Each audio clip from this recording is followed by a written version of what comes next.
BrandedRebuildingFund.com. We often hear how we need to work together to rebuild the city, and we're actually doing it. You can make online donations and click on links to track the progress of the Unity and Rebuilding Fund. And for more information, 313-868-0000 is a local number. Again, 313-868-0000. Support the Unity and Rebuilding Fund. You're watching W33BY, Detroit, Highland Park, Michigan. FM 88.1 WHBR, Highland Park. WVIE 107.3 FM Charlotte, Amalia, Virgin Islands. The views and opinions expressed on the following show are not necessarily the views and opinions of W33BY, its affiliates, management, or sponsors. Brothers and sisters, are you tired of reading the Holy Scriptures and not really understanding what is read? And if are you reasonably sure? Have you ever tested that when you feel you know someone you may have a different view than your own? Now let's talk to one another. Let's reason with one another on a scriptural discussion with the Son of Man. A live broadcast every Sunday at 12 noon on TV 33, FM 88.1 WHBR and Comcast Cable. So why don't you call and let's discuss the Holy Bible? And if you have one, double equal up and come to an agreement about the Holy Scriptures and their true meaning. So tune in to a scriptural discussion with the Son of Man every Sunday at 12 noon, right here on TV 33, FM 88.1 WHBR and Comcast Cable. You can call in live on the air at area code 313-868-4336, 868-0342, and 868-0351.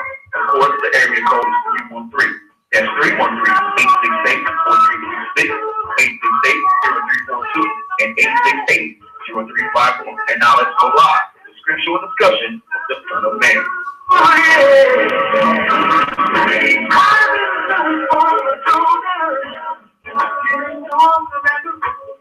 This conference is being recorded. The recording has started. In the name of Allah, the Beneficent, the Most Merciful, the Truthful, and the Most Just. I greet all of you who hunger and thirst for righteousness. I greet you all with the greeting words of peace. May Allah's Salam Alaikum.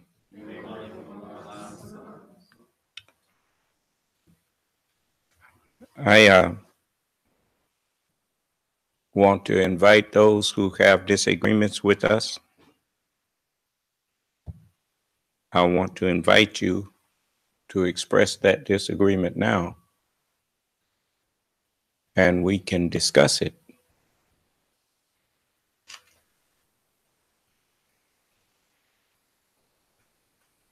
You know, brother and sister, there's a song that we used to sing when I was in the church. And one of the verses, and it was, I ain't gonna study war no more.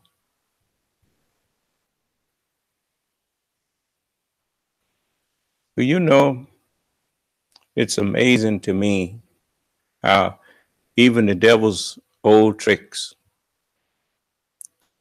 it's like war games. That's war games is something that we did when we was in the military, practicing, like rehearsing for a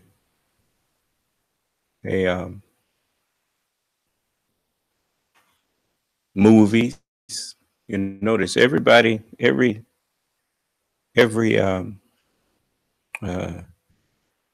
thing that you got good at, you had to practice it.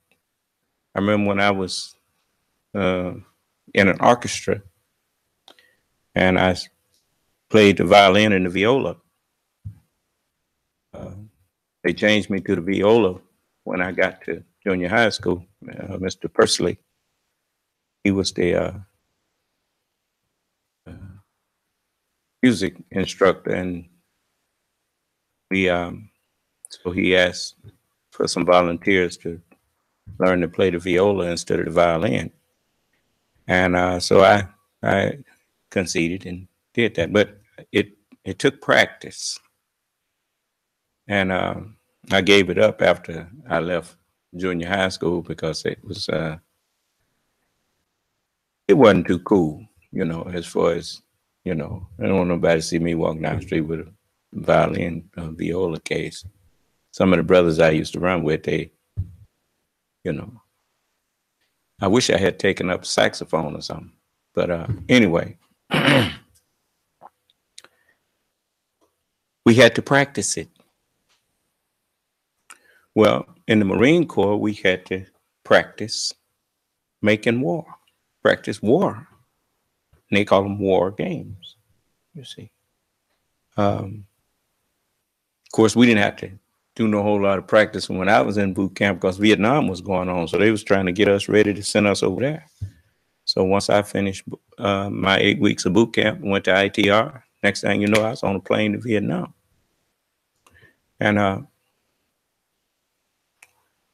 but we learned how to, use a rifle with a bayonet. They had M14s there in boot camp. I don't know if they still use them, but in boot camp we used the M14. You mount a bayonet to it, and we had the pugil sticks and the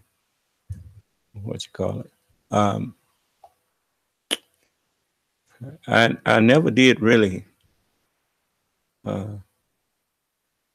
get into that aspect of it. I passed boot camp, but I wasn't interested in fighting and killing nobody. But we live in a world where people rehearse for murder. They don't know that they're in the wrong day and time to be doing that. Man, do him a dress rehearsal for murder. Well, that's why we have a day of judgment. And they think you're as transparent as glass.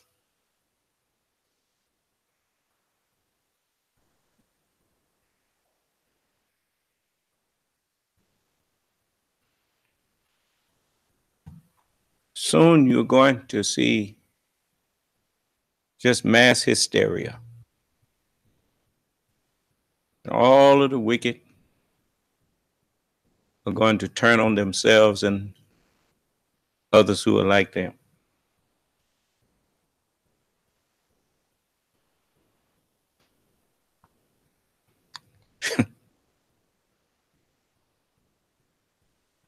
As I look at some of the things that I see many of those who look like me, you let your slave master bribe you to try to murder your own brother, you are a fool. Tell him, why don't he do it himself? No, he know you a fool. He put you up to it.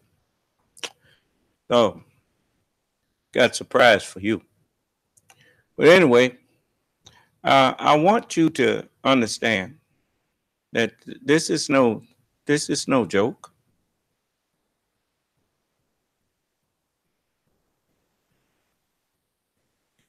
You're in the day and time of the presence of God himself.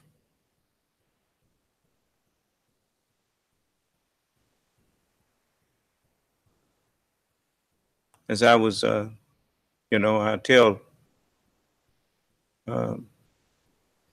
my people, you notice I don't tell you what you should do in your house unless you my follower.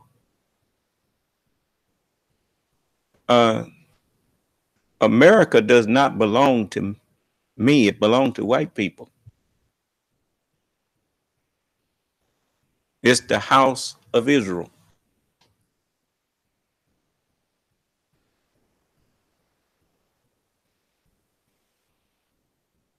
I am sent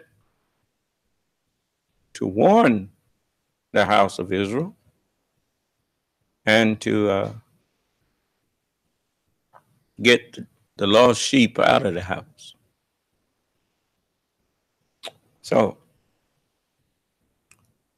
you know, I see dangerous things coming upon America. I try to warn you about this man that you got for president right now. But you didn't listen.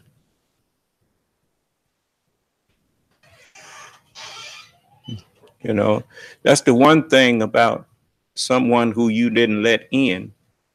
You know, a person that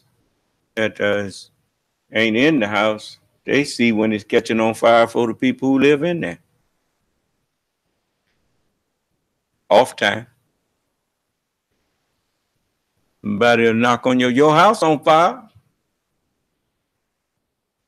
You might have been in there asleep. Or whatever. Everybody that's on the outside of that house have the objective view of the house. They see the smoke coming all up out of there, off of the back of it or whatever. And they warn you. They say, hey, your house on fire.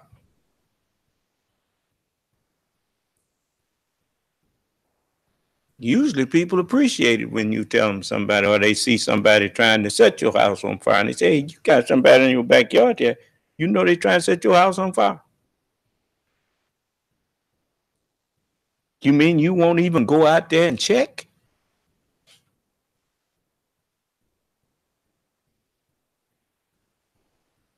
And the one who doing it get mad at the one who come out there to check it. Why am I saying that? It's because the FBI was doing their job when they got wind that Russia was trying to meddle into the Trump campaign and all of that kind of stuff. And they went to them and told them, call us if anybody from Russia try to contact you. Then, of course, they didn't call. But they was calling Russian people. And then when the FBI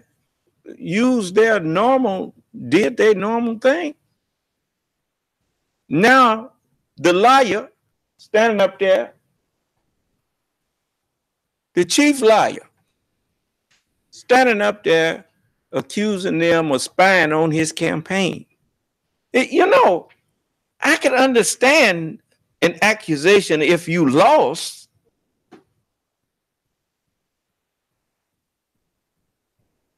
He won the election and he complaining about spies.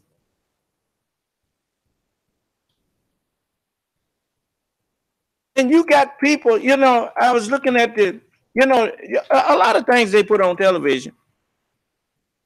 It is a secret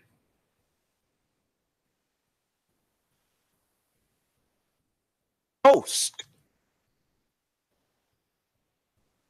It's like I never did quite get, until now I'm looking at it. Dumb and dumber.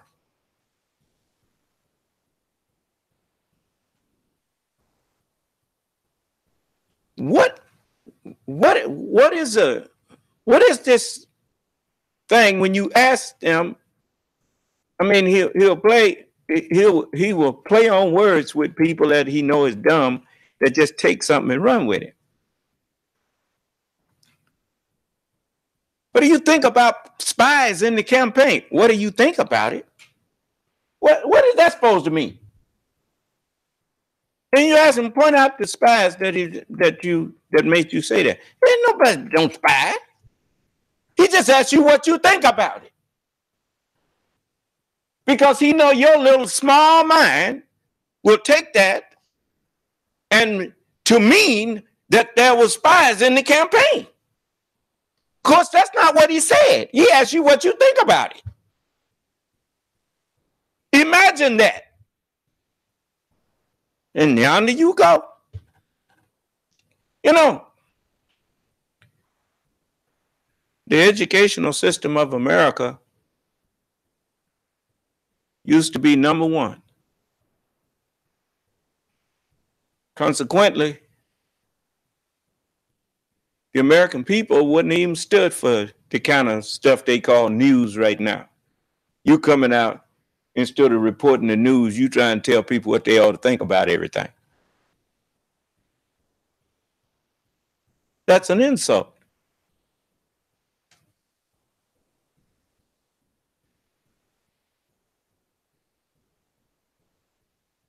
But anyway, it's my job to make sure that you don't go to hell with your eyes closed.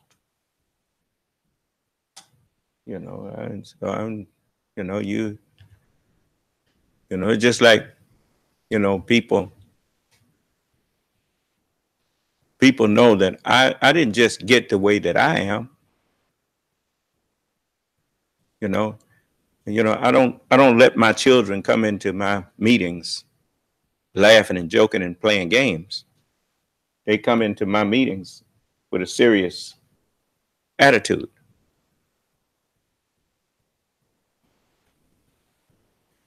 The reason that black men don't get no respect is because you joke too much.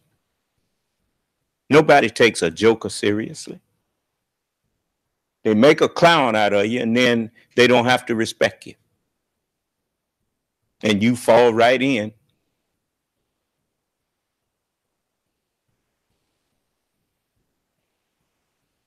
Well, you leave your clown practice at that door when you come around me. I ain't your clown. And I'm not an art. I've never spent a dime to go and listen to a black man act a fool.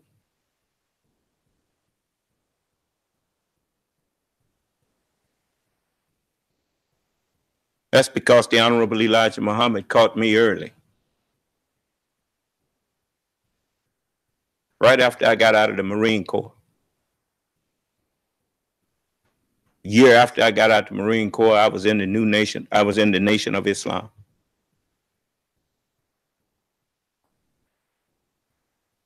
And I, so I'm not a joker. I mean, I don't do a lot of joking and frivolous talk. The old people used to tell me, look, son, an empty wagon make a lot of noise, and a loaded one only rumble every now and then. I understood it when they said it. And you stop running your mouth so much and listen when you're around people that's know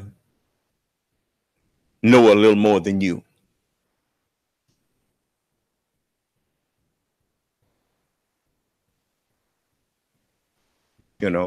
Here, a lot of these people, I'm elder of most of the people around that I see up and down the street in different places in town around here. But you look like coming to somebody who's an elder to you, giving them a little nickname.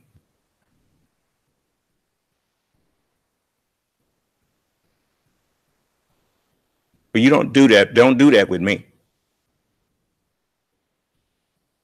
Because if you notice, I don't smile about stuff like that. I think it's beneath the dignity of a grown man to not know how to respect another grown man.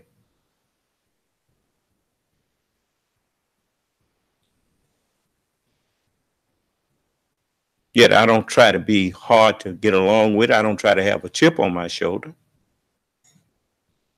But, sometimes you just pushes it too far.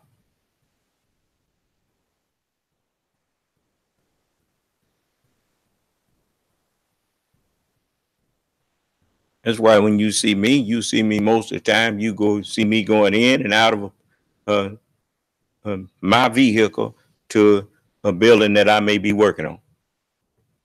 You don't see me just running up and walking up and down the street, getting on people's nerves. If I speak to a person, I do it respectfully.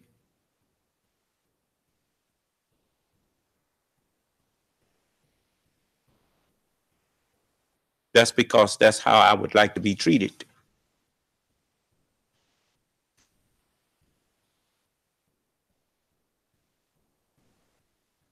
And just like the young man who was in the Starbucks and the lady called the police on them.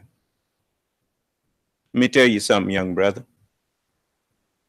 The Honorable Elijah Muhammad taught us, he taught his followers, and I teach my followers to be clean internally and externally. He said, be fast moving, quick thinking, right down to the modern times.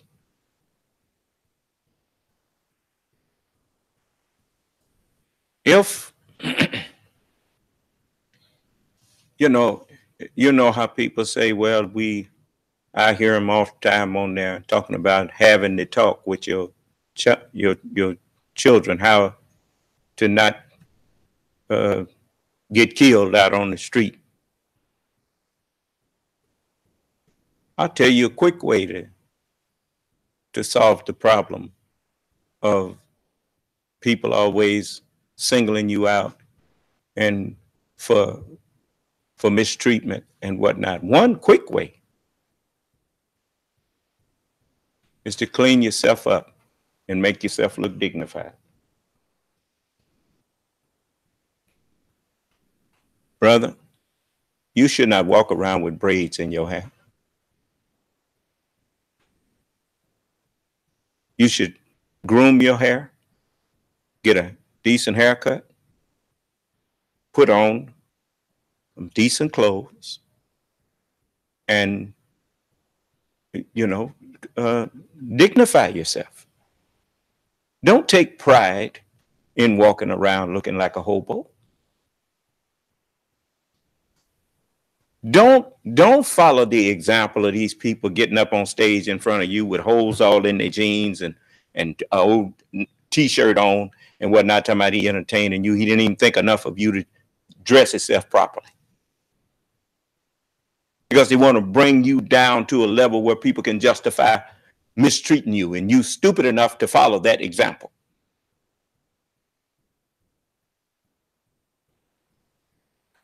Don't you know when people don't care how they look, they don't care how they act?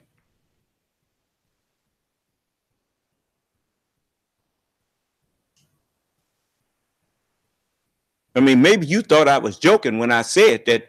When the last time you saw two brothers in tuxedos, or two brothers in nice suits, or two brothers that's dressed up real nice out there rolling around in the dirt trying to fight each other? No, you put your nasty clothes on when you want to be nasty.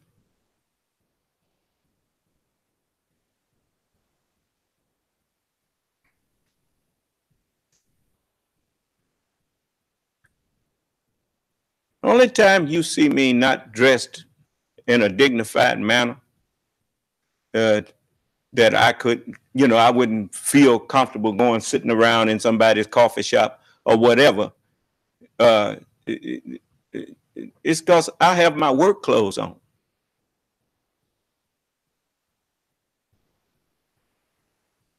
But I'm not going to walk around with hair all over my face looking like something that should be an animal behind bars. If I was going to wear a beard, it would sure be trimmed and it would always look neat.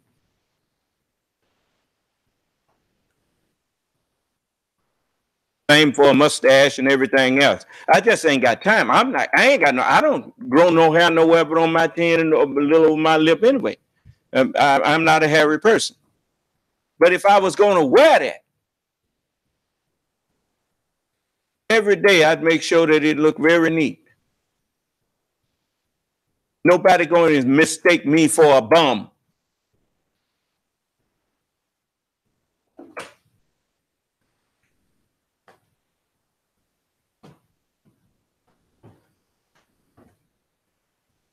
Okay, I ain't talking in no vacuum. If you got a problem with what I just said, I will let you tell me what's wrong with it.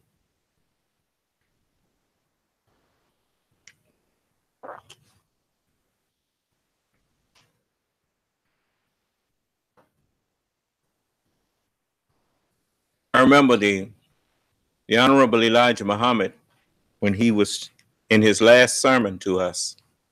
When I say us, I'm talking about the Nation of Islam back in '74. He said, for 43 years, I have been teaching that God is man. He said, for 43 years, I have been preaching that one day you will wake up to know. You will wake up and agree with me. And he said, from the looks of your numbers here today, it seems that you're waking up. And everybody just clapped and was, as he said, it seemed that you're waking up.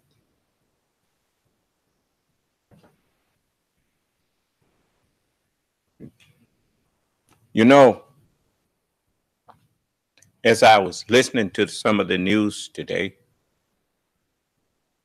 I was kind of happy for some of the news that I heard, that it seems that some of you are waking up. White people are waking up, that you got a man in the highest office of your land that don't care nothing about your country. It seems that some of you are waking up. I'm glad for you. I hope that you don't experience the destruction of your country because those who were supposed to be watching went to sleep on the watch.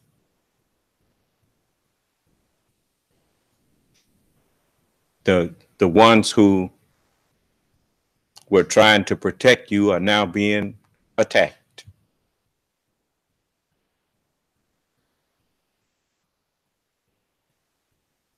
You know what was done to Mr. McCabe?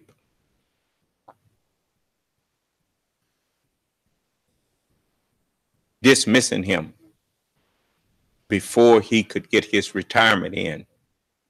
That wasn't just done for him. That was done to try to turn those patriotic men and women in the Justice Department against America. That was done to try to hope that those men and women would say, well, if that's how they're going to treat us, to hell with them. They supposed to forget about that this is their country. I mean, that shows you how small the mind is that did that. Do you honestly think that you can do away with patriotism by mistreating the patriot? When the patriot knows in the first place that you are a traitor.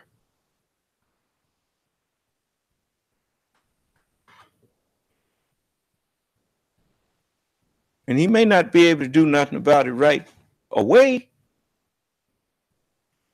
I mean, I couldn't do nothing about all of them who, W.D. Muhammad and all of them that was up there calling the teachings a lie. I couldn't do nothing about that then, but express my displeasure and walk out.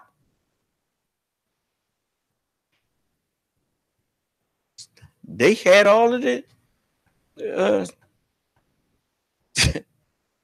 they had all of the power at that time. I was just a baby.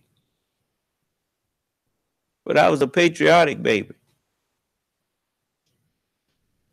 I didn't sign up and write that letter that I believed in the Honorable Elijah Muhammad because a whole lot of other people did it. I wrote that letter because I believed what I wrote on there. They asked me when I stood up, how many of you all believe that what you heard is the truth? Raise your hand. I raised my hand. How many of you think that that this truth is good for our people?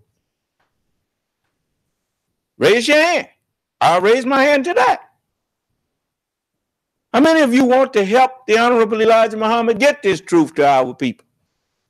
Stand up. I stood up. So writing that letter, that was just a repeat of what I had already said I believed.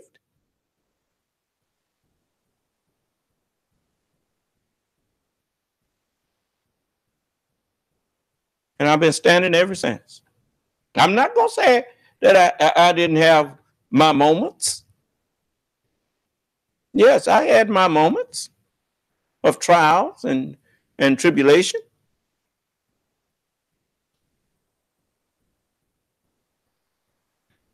But I didn't stop believing.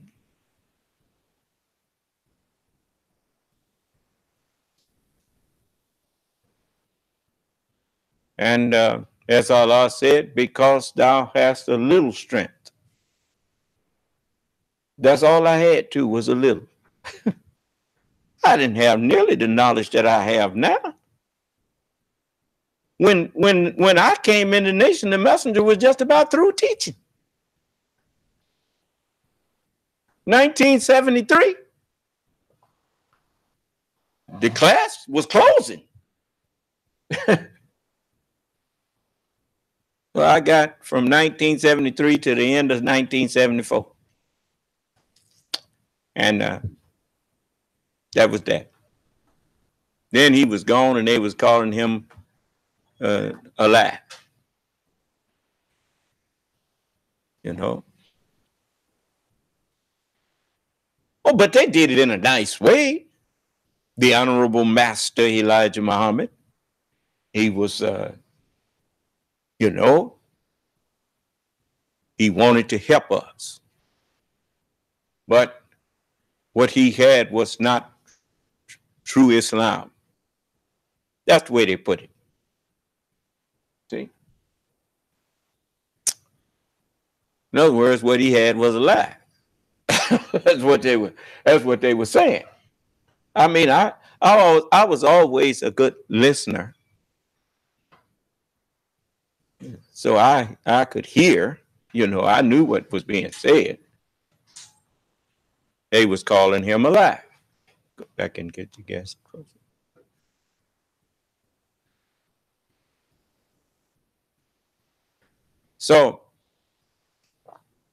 So they called him a lie, and I had to go and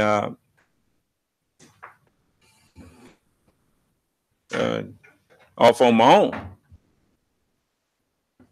So, you know, as I went out on my own, I met brothers that we had soldiered together. We had been brothers for a long time, and they were following WD, and I wasn't. So we would have little back and forths with each other. You know, it was civilized discourse, but, you know, like I told them, I can't go with that. And but they knew that they had never known me to be nothing but their brother. You know, and you know, of course, you know, we wasn't scared of each other, nothing. So, you know, I mean, I was something that I learned to do when I was in elementary school, even when I was afraid.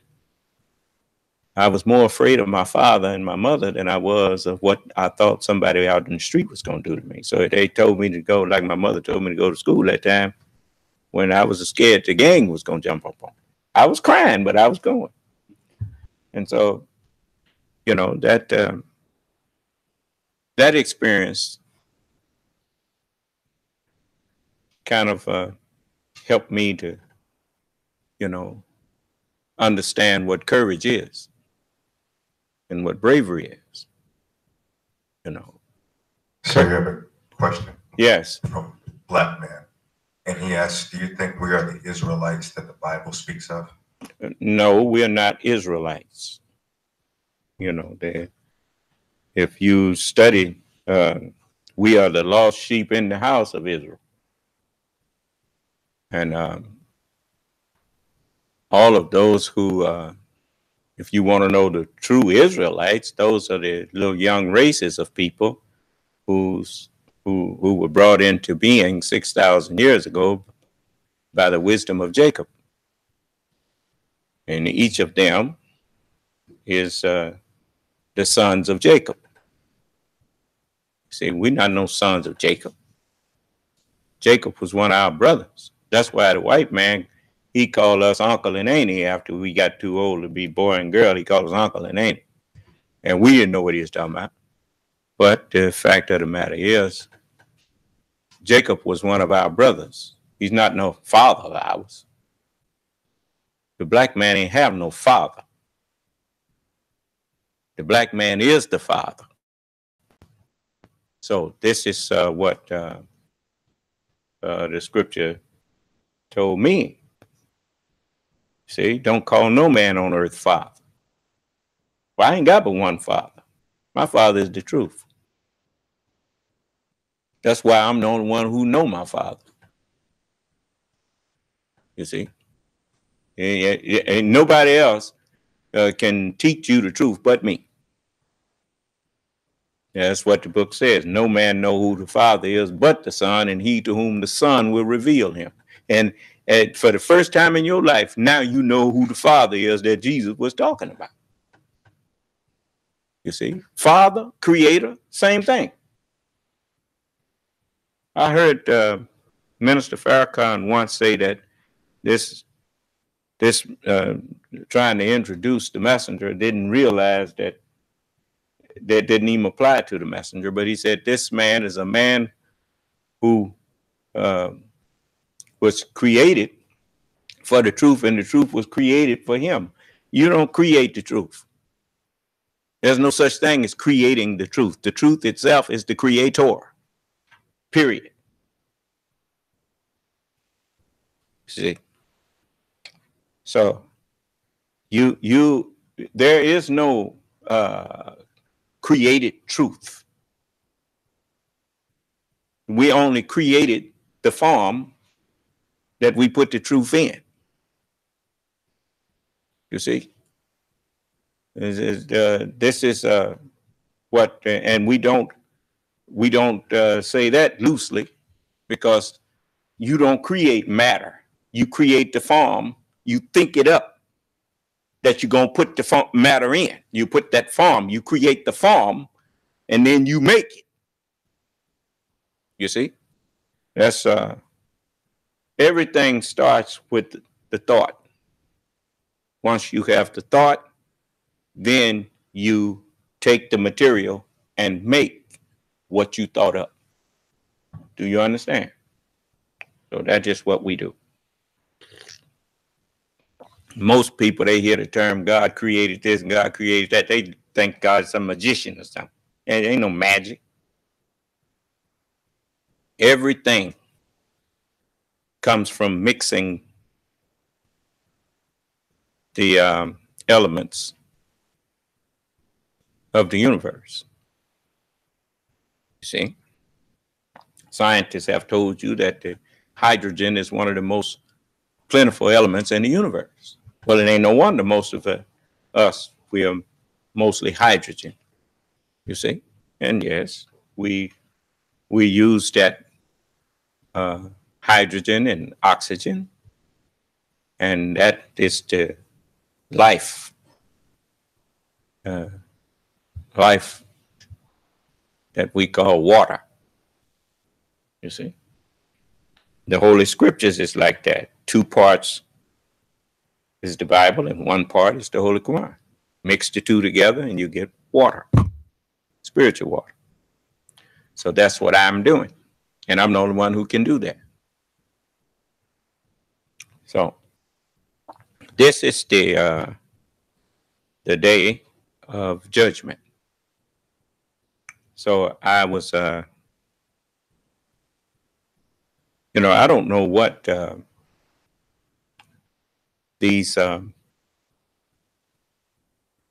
what each of you going to do with what I give you.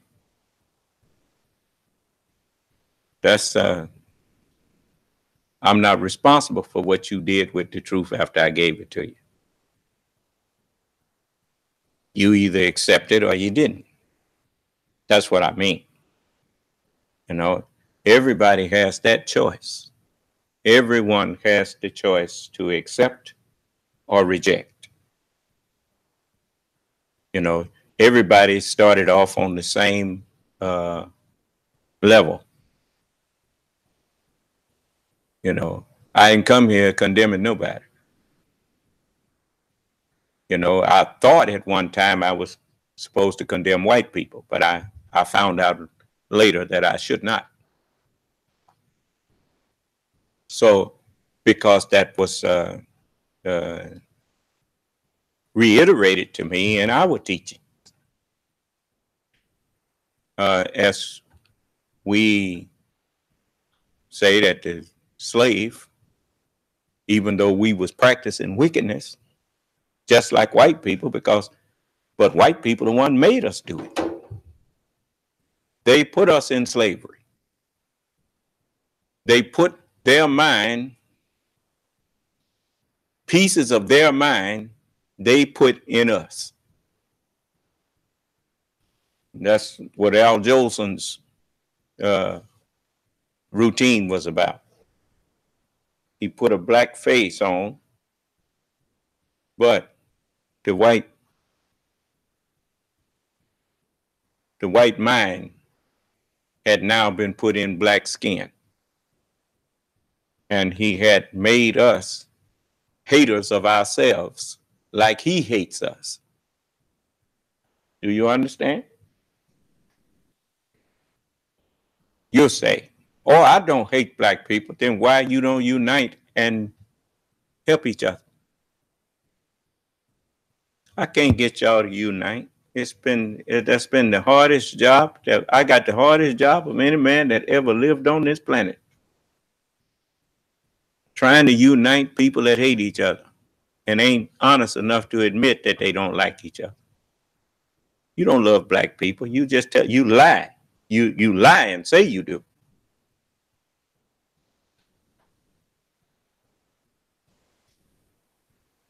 All your leaders, they stand up and tell you how much they love you. They ain't doing nothing for you, but they love you. And then you tell them we love you too. And both of you lying. You envy them and want to be like them. That's why you get up there like a stupid, a youngster, a teenager, envying a pimp. He don't. It's not that he think the pimp is such a good person. What he think is that pimp got this roll of money. He got that new car. He got dressing good. He got all these money. I sure would like to be like him. And then he follow him.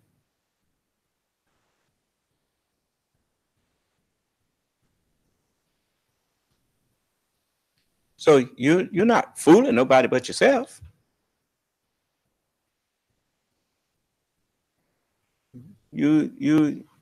So the Honorable Elijah Muhammad, he excused us. He said that Allah forgave us for all that evil that we was doing. And he said that you are the righteous because that which you was doing of evil was forced upon you.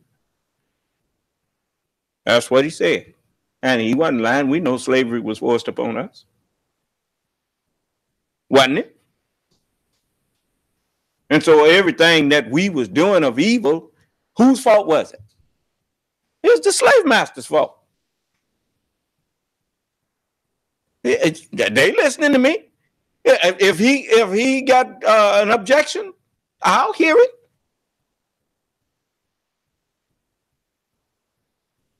I'm just talking justice to you. God is a just God. Okay. So he tell you the truth about white people in front of white people. The white man is the devil. And that's why he was able to do you like he did you, because he's the devil. He's the real devil. Well, how you know? Because we made him. Do you hear him saying anything? Okay. And just remember now, and he's the one that's been telling you he's the devil all his life. He said, well, speak of the devil.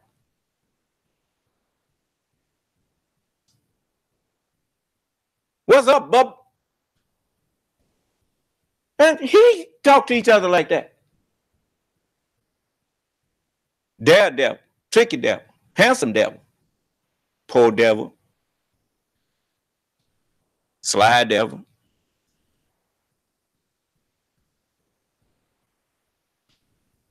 They even named some of their fireworks, Red Devil fireworks. And he show you a man with a tail, and even some of them was born with tail. And you see the little stitch marks where they cut it off.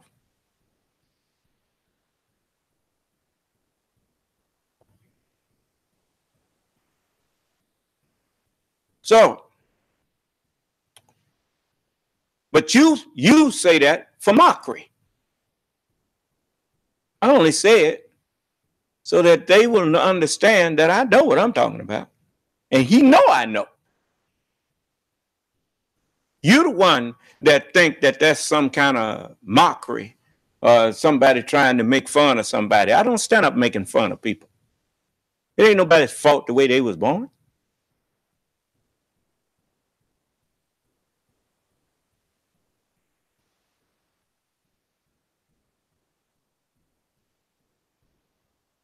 Okay. So you was forgiven. Then I found out that as I was forgiving you, I had to forgive white people too. Because they was made the way they was made. They didn't have no choice in what they make or put in them. Jacob put that in there. And so everybody was forgiven. That's where you start off. Just forgive everybody. Tell you now, I'm going to hold you responsible for how you acted after I spoke to you. So that's what I'm doing. You see, like the messenger, he backed me up in that when he said, he told me, he said, now don't go blaming them for what by nature you put in it. He said, blame yourself for putting it in it. You see? If you say there goes the devil, he said, don't go patterning yourself after the devil. The devil is a racist. Because he don't care. I mean, he put white folks against black people. Then he ease into you and put black people against white people. And just divide and conquer. Period. And you looking at people thinking that a person is evil because their color, or you thinking that you better because your color. That goes into what the experts told Mr. Lynch. Take their differences and make them bigger than they really are. You see, it all gets settled when you in the hospital and you need a blood transfusion. They don't say this come from black people and this come from white folks. This come from, they just get your blood type and give it to you. You don't even ask them, who is this from?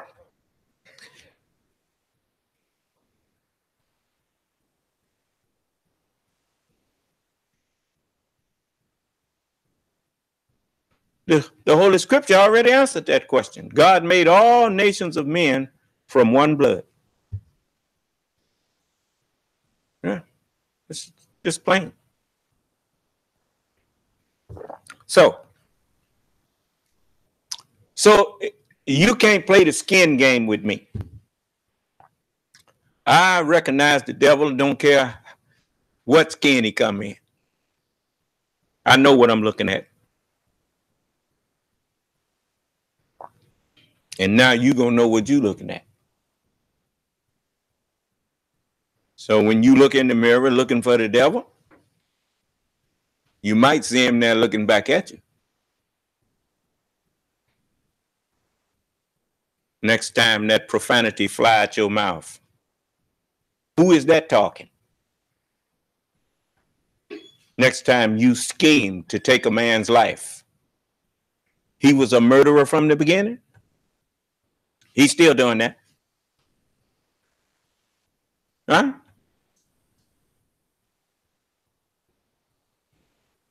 So be careful what you wish for. You talking about, when am I going to get rid of the devil?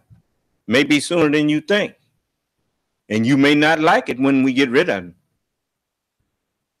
So I've gave you a chance. I can give all of you a chance to be transformed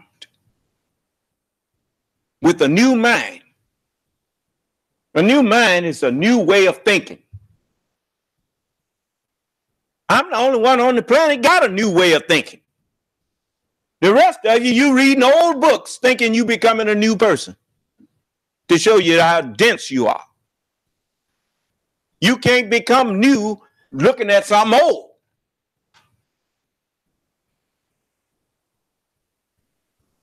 That's why I can talk to the whole world. And none of them can talk back in the way of arguing. Because everything I say, it's just plain like sunlight. When the sun shines on something, when the light hits that thing, it's plain to see that that's what that thing is. What am I saying that's not plain? What? And it was said in the scriptures before, but I was the only one that could read it. We wrestle not against flesh and blood. That told me what Jacob was doing over there wrestling with the man. He wasn't no wrestling with no physical man. He was wrestling with evil. Righteousness, wrestling. What was Jesus doing? Wrestling with evil. Every messenger of God wrestled with the devil in you. It came to Jesus. We found this woman in the act. Moses lost that stone. What say you? Wrestling. Who is that in there pushing buttons? Huh? Stop pushing buttons, man. He's there wrestling.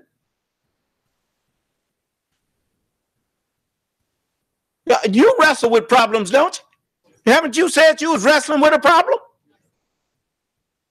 Well, then why you don't understand that Jacob was wrestling with somebody? Jacob was made to, he was born to help complete what Mr. Shabazz started 50,000 years ago.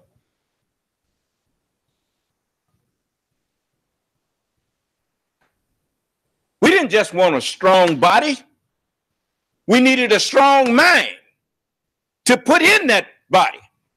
Prepare me a body. Okay. So the strongest mind was Abraham. Abraham had what it took, and God chose him for his friend. You are my friend. if you do whatsoever I command you. Abraham was the only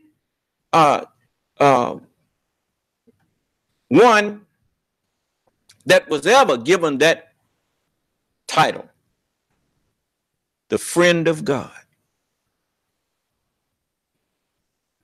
And so he gave him another title too. A father of many nations have I made you. Huh? Why?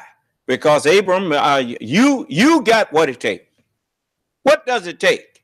When you trust God, only thing you want to do is know what he wants you to do. It ain't about what, why or nothing. Just whatever he say, I hear and I obey. Period. Go leave your baby and the mama out there in the wilderness. Yes, sir. Went out there and left them there and told them. Allah told me, God told me to leave you out here. So, go sacrifice Isaac. Okay, I'm done. No questions. No, why I got to do this, why I got, no. It don't work like that.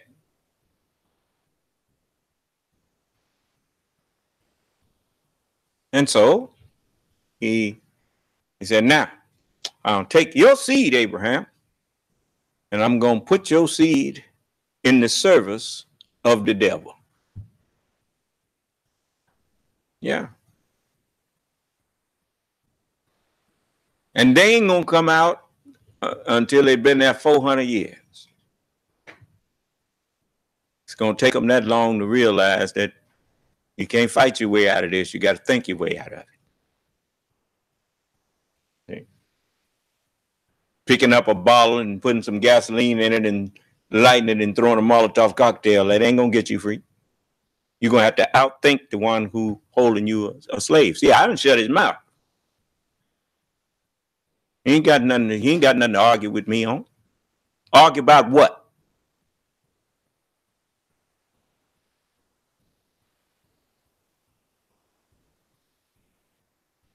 He been studying how to make bombs and bullets. I've been studying how to make truth. Which is what he had to find in order to make his bomb and his bullet. So, which is greater? The thing that was made or the thing that made it? All right then. Allah is the greatest. And Allah is the truth. And Allah is the best knower of the truth. That's why it was given me to say that. I, Allah, am the best knower. And even tell you where you can find it at. In the word of God, I, Allah. It is written, I am the best knower. No man knoweth who the Father is but the Son. Well, and he to whom the Son will reveal him. You see? Now, I want to show you something here before I get into tonight's lesson. Sir, you have another question. Yes. That's Verona. And he asks, can you explain turn the other cheek? I think you've asked me that question before. You study the scriptures and you will discover that the scripture teaches you that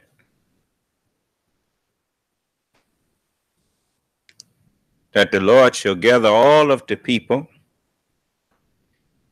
all nations. It says, before him shall be gathered all nations. And he shall separate them one from another, even as a shepherd divided his sheep from the goats. The sheep on the right hand and the goats on the left. So it goes without saying that the left hand is for chastisement. The right hand is for mercy. That's the thing that, cowards, they try to hide behind. Well, the Bible said turn the other cheek. Yeah. If your enemy smites you on the right cheek, turn to him the other one also. The Honorable Elijah Muhammad made that clear to me. And it's backed up in the scriptures. It says, fight with those that fight with you. And when they cease fighting with you, cease fighting with them. We always go in the way of peace. Never be the aggressor upon any man. Lower your wing and act with humility to people. But if they attack you, defend yourself. Do you understand? So, now, any more questions?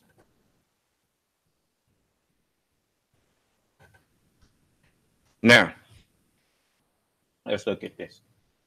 You see, you'll notice people ask me questions. I don't contradict the word of God. I contradict your understanding of it. Because he wasn't talking to you no way.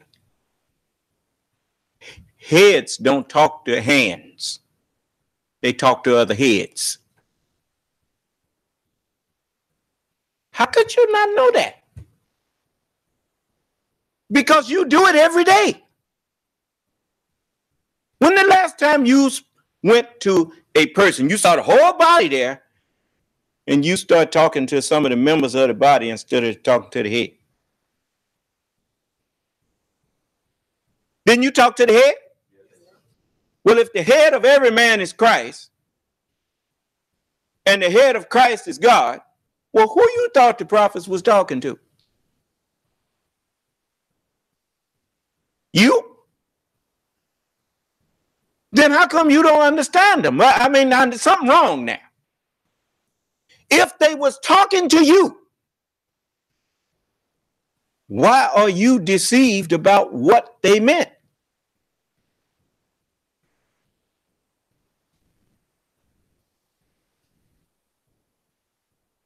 I mean, how many members of your body got ears? He that hath ears to hear, let him hear. How many members of your body got ears? Which one? Well, then now you know who they was talking to. Why you think David said, Lord,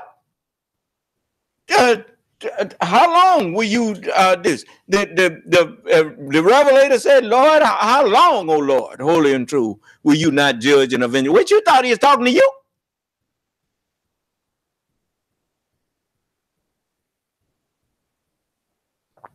No, it was all addressed to me.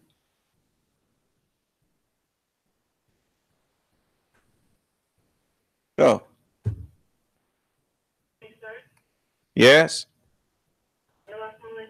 May walaikum ala salam. If you could give us, please, another example of turn the other cheek, I'm not getting it.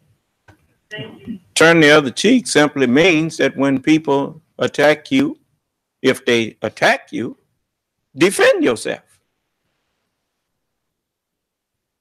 You try to be kind to somebody and they don't receive kindness and they turn around and attack you, well, then turn the other cheek. Show them another side of you. You see me do that all the time. People come in here, they act humble or whatever, I'm humble. They act proud and boisterous, they see another side of me. You needn't think I'm gonna be talking about my dear brother and you get cussing me out. I ain't gonna curse at you, but I'm gonna tell you, you better put a check on your mouth or I'm gonna go throw you in hell.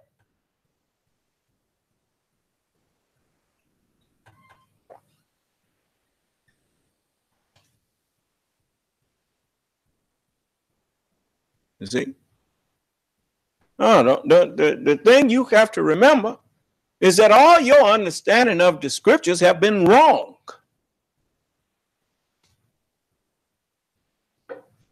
So except you receive the kingdom of heaven as a little child, you shall not enter. You notice a child, they never question you about A, B, C. If you'd have told a child the way you count the alphabet is A, C, E, G, I, L, that's the way he'd been doing it.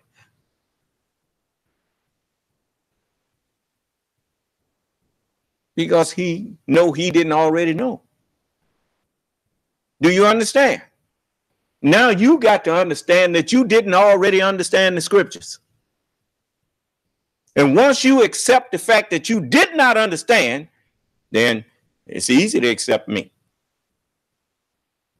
But as long as you think you already understood, you're gonna be trying to hold on to what you thought you understood, and it's gonna what I'm teaching you is gonna make you feel confused.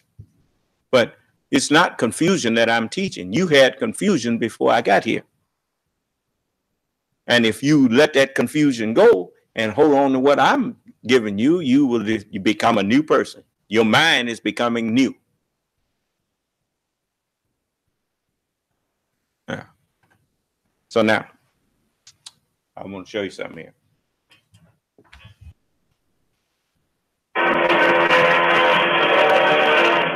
Trump watched Wednesday, May 30th, 2018. American presidents speak for the country. It's important that they speak as Americans. When white supremacists protested the removal of Confederate statues down in Charlottesville, President Trump said there were good people in that crowd. When the Disney Corporation fired Roseanne Barr yesterday for saying a prominent American woman was the daughter of apes, Trump attacked. Now, you notice he said it is important that an American president, he speaks for America. He's supposed to speak as an American. Most people think that being an American means you was born in America. No. I mean, it's people that are Americans that travel, and the wife may be pregnant and their child will be born over in another country, but they still are Americans. So it's more to being an American than being born in America. When you speak as an American, then what you are saying is that you believe in the value system of America, whatever that current value system is. Do you understand? And it's always based on the Constitution. The Constitution does not allow for racism.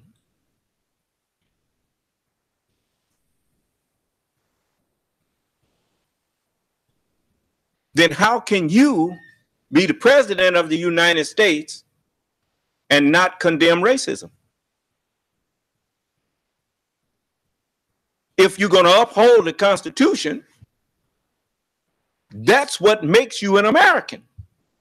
That you are not going against the principles that make America what it is.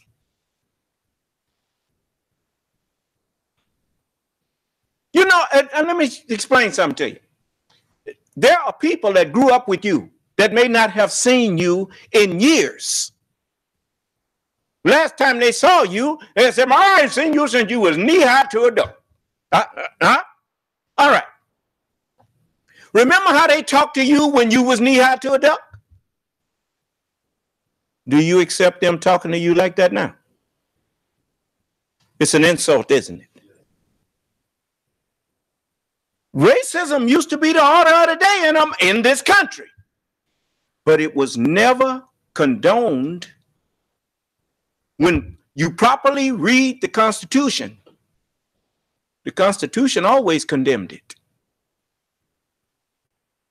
It's just that you had people that perverted the Constitution or ignored the Constitution.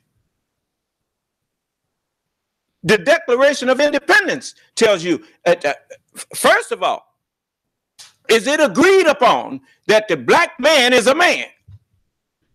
Then the black woman is a woman. Is that right? Even with your dense understanding. And that's to whoever the shoe fits. Now, we hold these truths to be self-evident, that all men are created equal and are endowed with certain unalienable rights, certain rights that you can never alienate from man. Life, liberty, and the pursuit of happiness. So when you put forth rhetoric that is against any people, against their life, against their freedom, and against them being able to pursue a life that will bring them happiness, you are an American.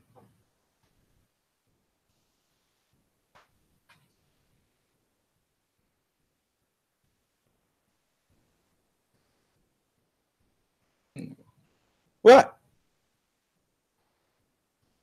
That man don't speak for Americans. He speaks for racists and bigots.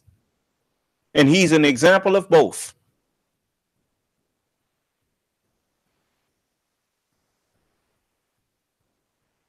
And if what I'm saying is not true, then he should sue me.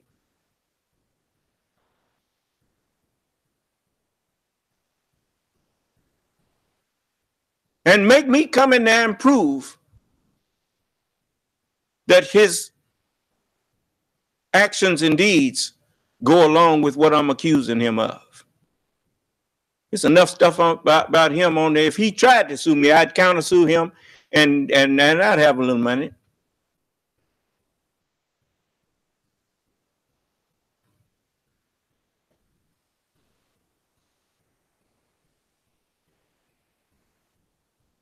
You know, we have lived and seen presidents that wasn't always truthful. Is that right? We agree on that, right? But we've never had a man who was a habitual liar. Just habitually.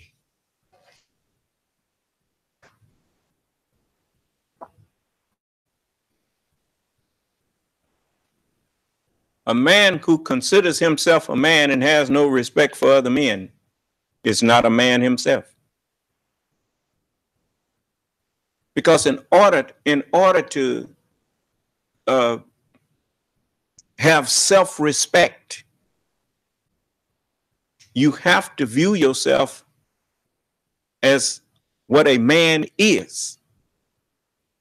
And once you see yourself in the light of truly and true manhood, it is beneath your dignity to disrespect another man.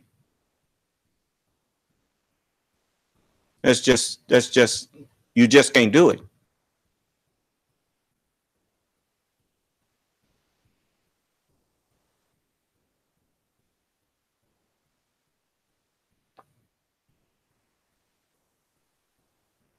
And, you know, when people have respect for you,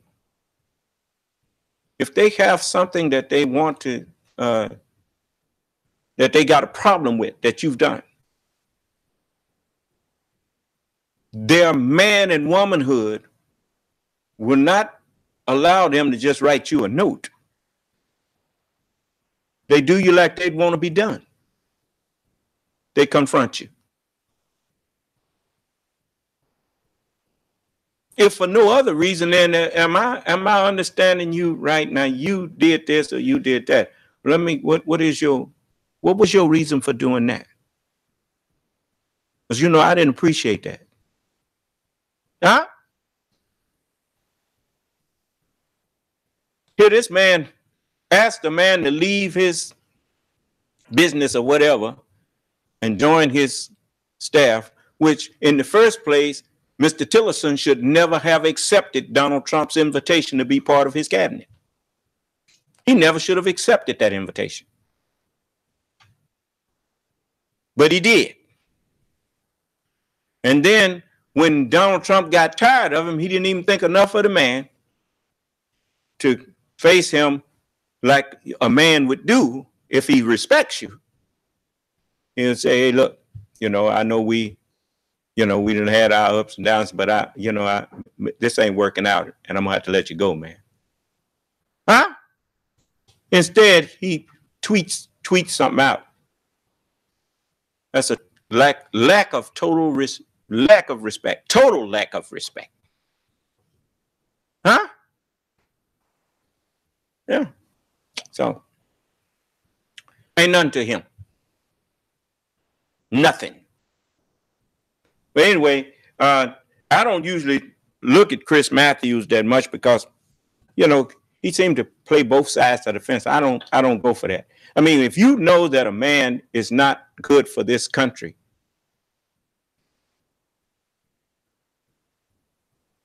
why try to legitimize him?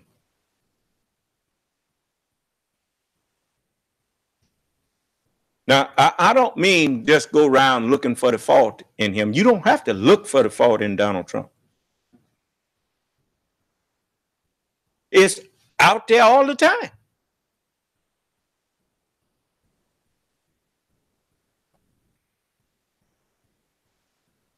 If a man come to you, of course, I see people doing it right now. That's what they're doing, a thing on cults and crazy beliefs or whatever on channel 265.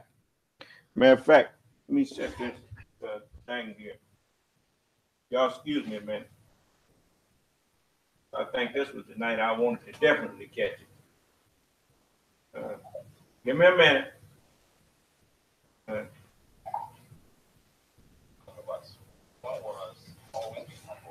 Second was supposed to do the right thing. Now, I didn't think that many movies. People are sick. Ford Academy. Oh my God, the Academy for popular. Y'all, give me a minute here.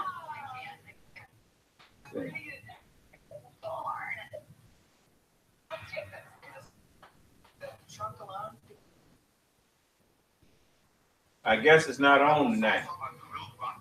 Anyway, but they was doing a series. They was doing a series of cults and extreme beliefs. That's the name of it. And I was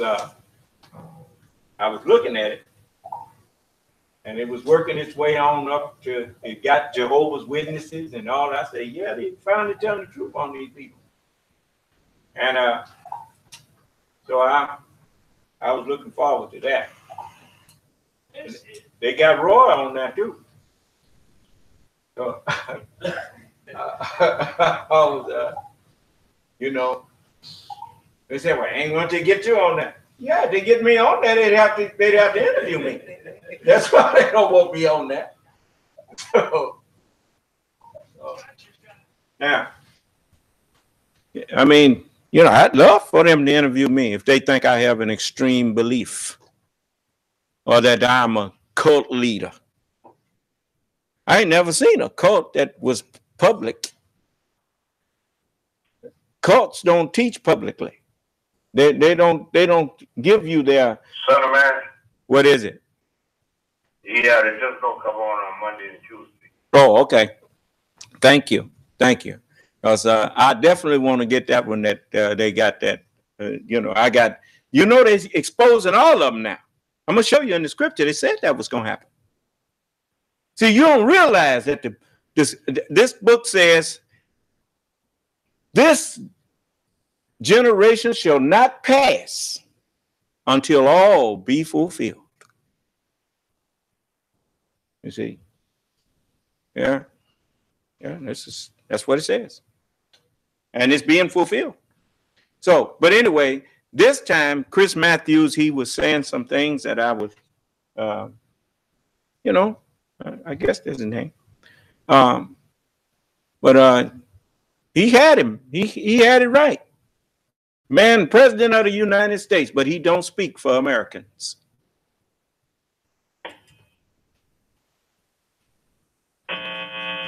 Excuse me. He speaks for racists that live in America.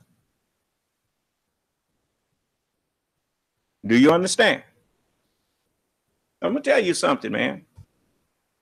I don't know. When I was in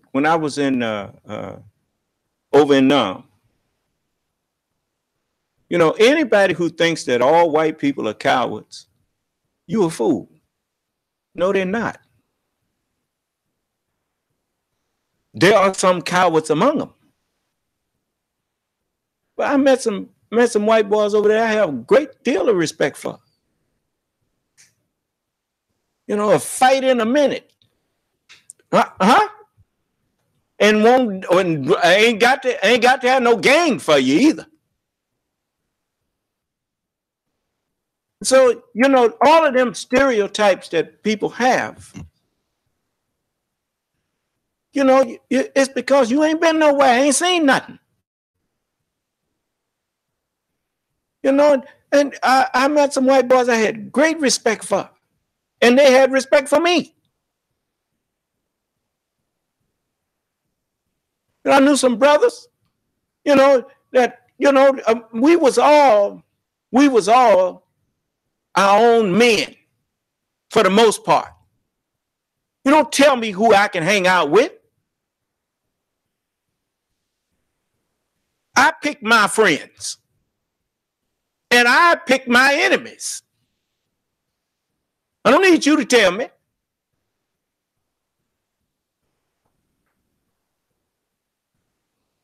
So, you know, that is something that I've observed. You got people who want to dictate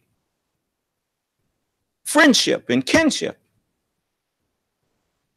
You know who picks your friends for you? Your friend. By showing themselves to be friendly. Your enemy makes himself your enemy if you are a just person. I don't need nobody to tell me who my enemy is. I see it. I see who my enemy is. Just open my eyes. That's why the Honorable Elijah Muhammad opened my eyes. He didn't have to tell me who my enemies was after he opened my eyes. Now I can see. Anybody stand in the way of freedom, justice, and equality for you, they are your enemy. Do you understand?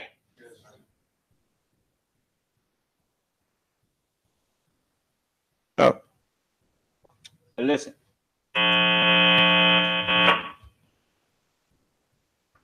Charlottesville, President Trump said there were good people in that crowd. When the Disney Corporation Trial.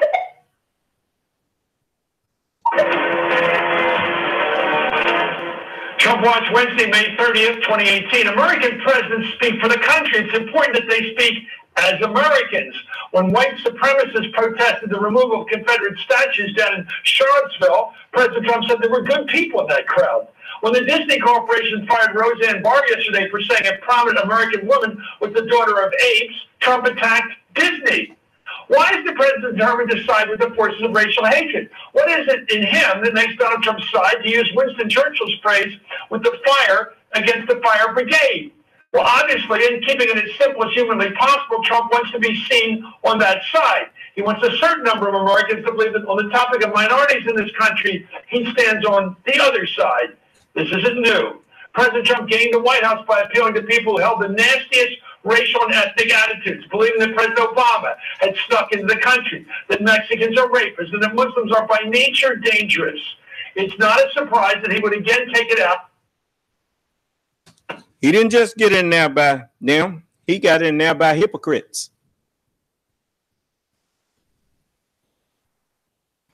who pretend to love this country, but are willing to look the other way and tolerate racist and racism and bigotry because it gives them advantage. But if you back them in a corner, they ain't honest like David Duke. They ain't honest like Mr. Thomas Robb. They will say, I'm not a racist. I just agree with his views. You want that man in the White House when you know he's a racist, but you're willing to look past that because you agree with his views on other things?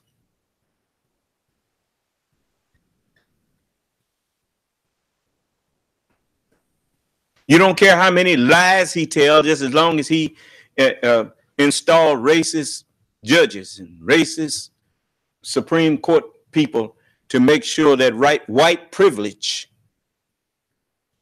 continues. So you think that your white skin is supposed to give you some privilege over other people? I thought you were so smart that everybody was inferior to you. Then why do you need a crutch?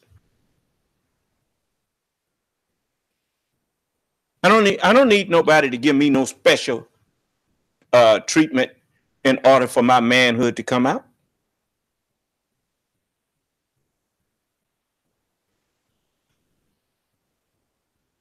I remember that song James Brown made. He said, I don't want nobody to give me nothing. Just open up the door. I'll get it myself.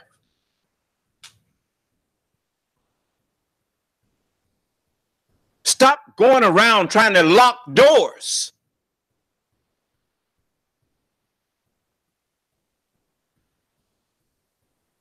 Black man try to open up a business. All of a sudden, he can't get the wholesale price that other stores are getting and whatnot. Why? Because you rigged the game.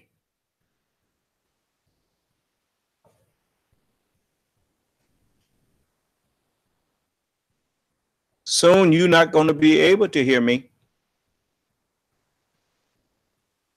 You ever tried to reason? I tell you what, you go visit an insane asylum and try to reason with some of them people in there. You'll come to the conclusion that it's a lost cause.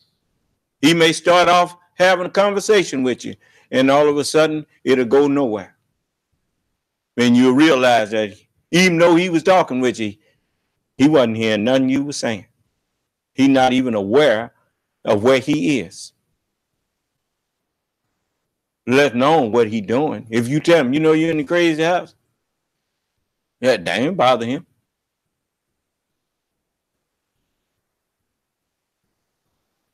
He might just stand there and look at you, and he might just walk off. And he ain't gonna say, yeah, I know I'm in a crazy house. No, he ain't say it. Because he don't know nothing.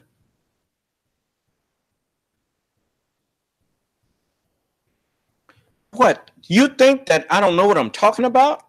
Don't you know your insanity starts like this? Let me tell you how it's gonna start. It starts with you not being able to sleep. When you can't sleep, you can't dream. When you can't dream, it's like not being able to defecate. And you know what happened to your system when you can't defecate? Pretty soon, your own defecation begins to poison you. Okay. All right. Soon you're not going to know reality from fantasy. So, you know, that's you know, everything that's alive have to expel waste. But didn't you get that? And ain't that a scientific truth? Is your mind alive? Well, they'd have to expel waste.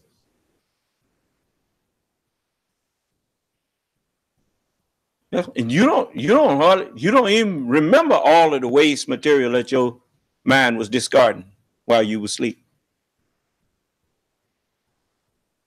So I'm just you know, I'm not talking about you who may get 2 hours of sleep. That's good. That's plenty for some. I'm talking about them who can't sleep at all. Huh? You know, everybody's body don't work the same. I remember the messenger. He said that he didn't sleep but 2 hours or so a night. I sleep longer than that. But, you know, as he said that Allah said he will be kind of like myself. 2-3 hours will do him for sleep. You know, the Honorable Elijah Muhammad was the only one of us on this planet, black man, that I should say in America,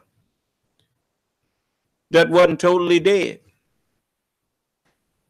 He had a spark of life in him, and even he had sense enough to know that something was wrong with Christianity, and he used to question his father. Ain't no Negro ever asked no question to nobody about what they was teaching or what not in church. We just went to church and listened and got up and did our election and the collection and went home. I know I wasn't thinking about asking nobody nothing. We had Sunday school. They took what they gave us and went on. Not Elijah. His dad would be preaching, and when he got through, he'd chase him and say, when you were saying so-and-so, and the messenger's father said, that boy get on my nerves. And his mother said, well, why don't you, he overheard him talking. He said, well, why don't you answer what he asking you? And his daddy kind of grinned and said, boy, that boy is something. And before it was over with, he found out why Elijah was asking questions, because Elijah knew something was wrong. He was the Elijah that the book said was coming. And his daddy wound up following him. That's right. So, and he was missioned to find me and raise me from a dead level to a living perpendicular. And that's what he did. And now you see living proof of it standing here. And I'd be lying to you if I told you I had always cared about black people. I ain't always did nothing. I was dead. You know. And my attitude wasn't no better than nobody else's that was out there. You know. So, except for what my mother and them had kind of instilled in me from the word of God. I wasn't no crook, but I didn't have no misgivings about being righteous. I wasn't righteous. No. And didn't know nothing. I used to tell people, look,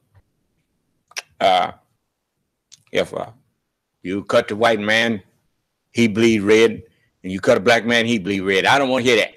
That's you know, that was my answer to somebody trying to get me interested in black and white. When the Honorable Elijah Muhammad, when I heard his teachings, then I started thinking. And then I put my own argument to rest. I mean, if the only thing that makes us brothers is red blood, well, a dog got red blood too. Is he your brother? So I stopped saying that foolishness. So it's plenty. A fly got red blood. A pig got red blood. So we ain't gonna go there. So I learned that certain things, you know, as I was dead, ignorant, then my arguments reflected my ignorance, you see. So, but as this man talking about Donald Trump, he's telling the truth. Not on Roseanne and what she said, but on what the Disney Corporation did because of what she said. This is Donald Trump. It's time we got used to it and acted accordingly. Cardinal, for now, thanks for being with us. On with Chris Hayes starts right now. Tonight on All In, the FBI did exactly what my fellow citizens would want them to do. Another conspiracy theory collapses. That is such an outlandish and outrageous allegation. That the president humiliates Jeff Sessions. The Attorney General made a terrible mistake. Tonight, the latest on the plot to stop Mueller and how the vice keeps tightening around the president's lawyer. Any comment? Then, if you're smuggling a child, then we're going to prosecute you. New details on just how many migrant children are being separated from their parents. And she was fired for espousing racist conspiracy theories, and he built his political career on one. Why doesn't he show his birth certificate? Roseanne Barr, Donald Trump, and the Conspiracy Caucus. A year into office, you'll be saying, wow, I remember that interview. When All In starts right now. Donald Trump, I hope you can help uncripple America. You notice that Alex Jones character. That Alex Jones fella that's sitting there was talking about what he hoped Donald Trump could do. And he was one of them that's making America cripple. Calling the murders at Sandy Hook a show. And now some of the fathers and mothers are suing his behind. I hope they get every dime you got.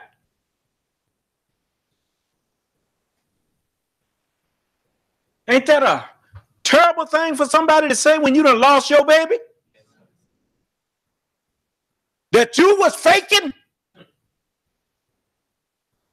Part of a conspiracy to take their guns.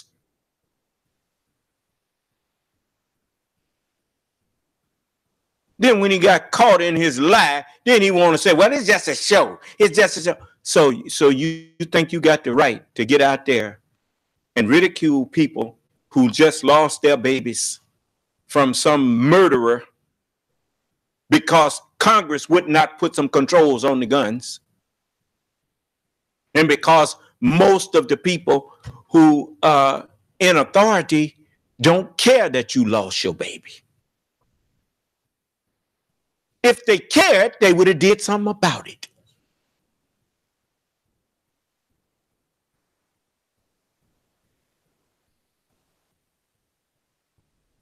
So, but anyway, now look at this.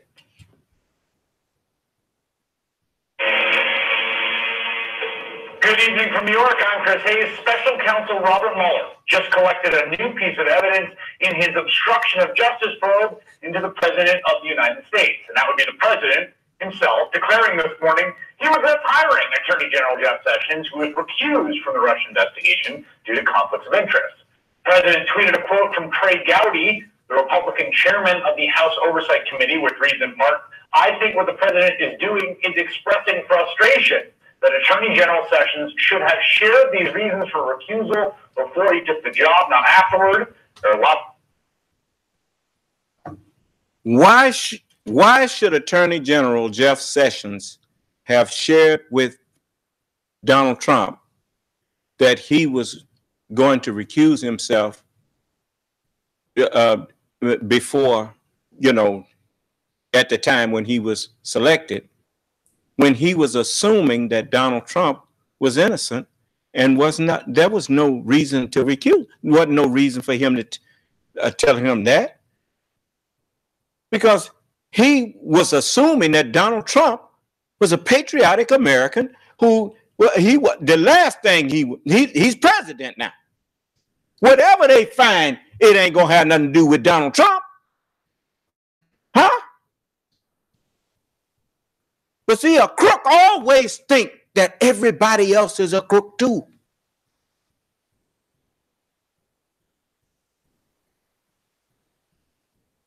He assumed that Jeff Sessions was just as crooked as him. Otherwise, why would he join with him? Huh? He assumed that, there was a whole lot of people voted for Donald Trump because they was expecting him, after he became president, to put all of that foolishness aside, and go on and handle business. Because they thought he was just doing that to get them votes from people who usually didn't vote. I'm to find out he just is into racism as they is. Yeah. And so now they're all waiting on him to get smart, waiting on him to be something that he never was. Donald Trump ain't got no history of caring about people. Now, why does he wish he had never hired Jeff Sessions? Jeff Sessions ain't did nothing but got out the way of an investigation. He wanted a crooked attorney general. That's what he wanted. Saying he wished he had never hired him. Well, what is he mad at Jeff Sessions for? Jeff Sessions just got out the way and let an investigation take its course like he was supposed to do since he was part of the campaign. He can't investigate himself.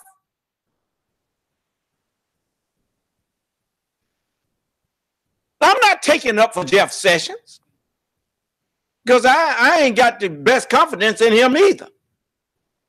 But I know one thing. He's not what Donald Trump thought he was.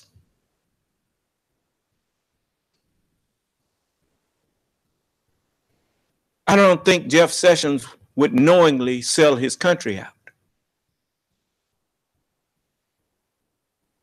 No, I don't think he would do that. He may not give a damn about me, but I think he cares about his country.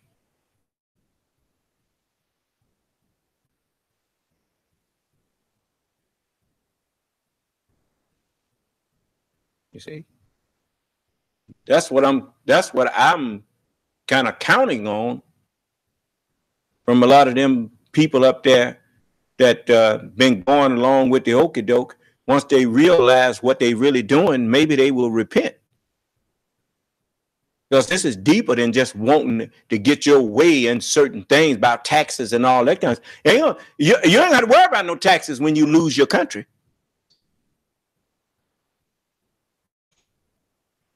You don't have to worry about nothing.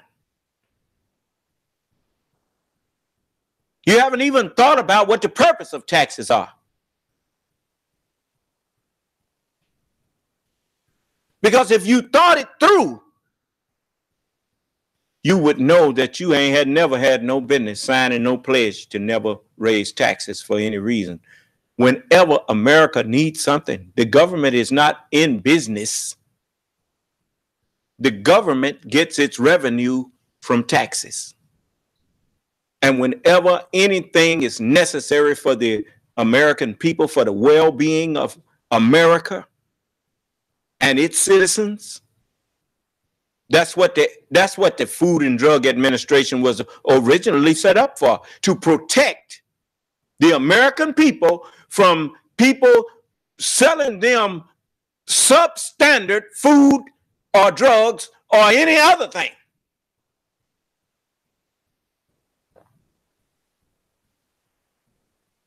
Man called himself a businessman and he wants the Food and Drug Administration to stay out of his business. Oh, so you trust all of these people, huh? You trust that they wouldn't sell you food that's tainted.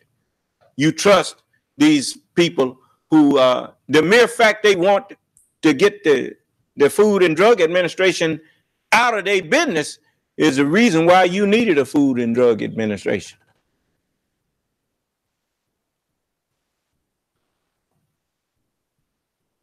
So when they cut taxes, they know, see, you ain't thought about where the Food and Drug Administration and all of these safety people, the people who watch your back,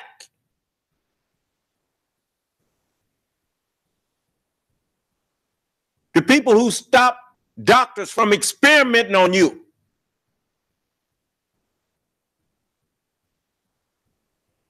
Pharmaceutical companies putting drugs out on the market that they know harm people, not even telling you. Now this is it's been known cause deaths.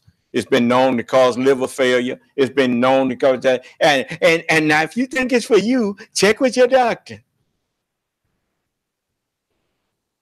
If you think it's for you and it's got all that wrong with it, well, they put it out there and then they say, well, you come on.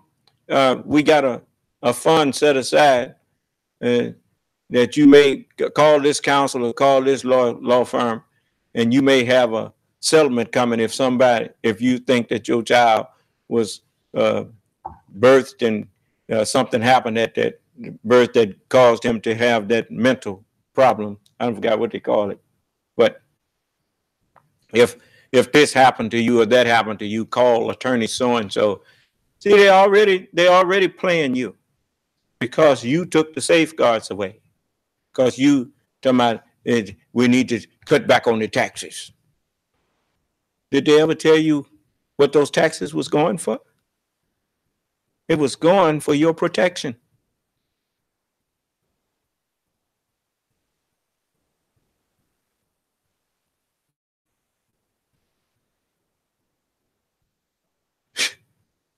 But you know, when people start thinking more about when money becomes the most important thing to you, it's like cataracts. Pretty soon you can't see nothing because it's a film coming over your whole eye.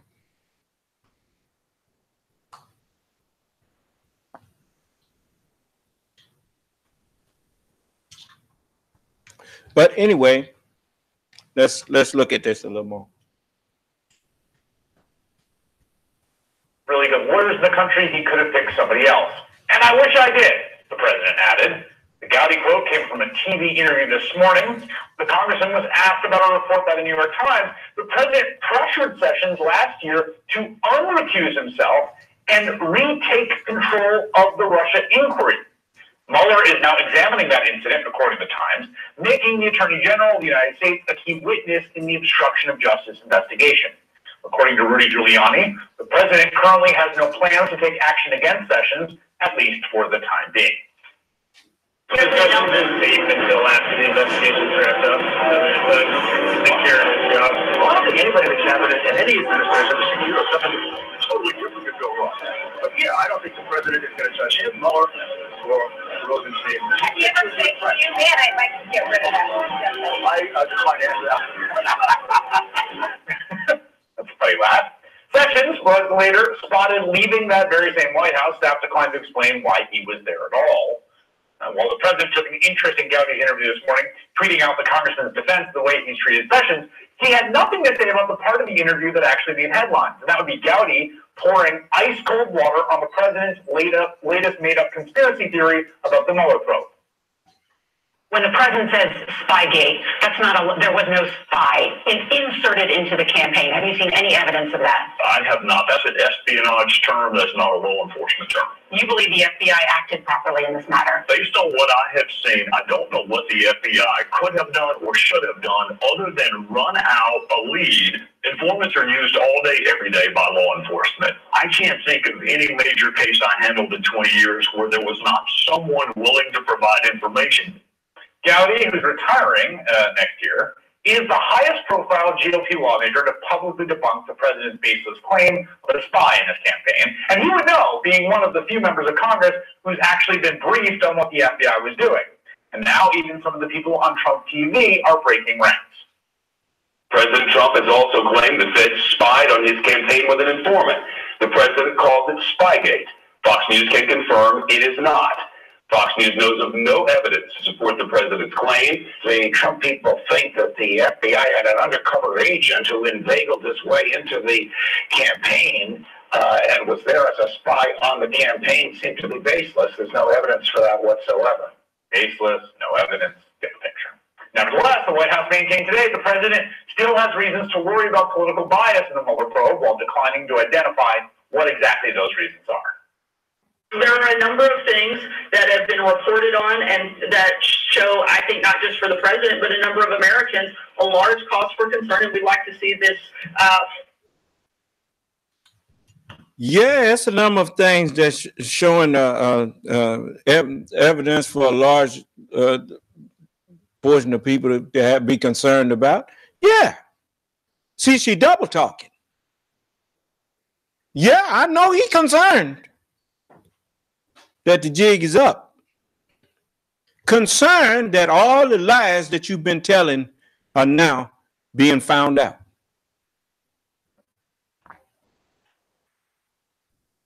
I have no doubt that it is causing concern.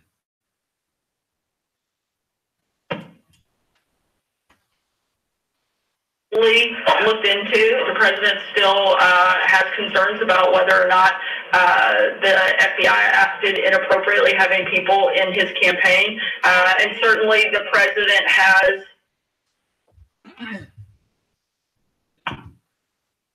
The FBI acted inappropriately. Where in the history of the United States has the FBI ever been accused of acting inappropriately and brought to court and got sued for it? When? Like I said, man, you can say what you want about the FBI, but everything that they collect, the evidence that they collect, that's what they do. They investigate.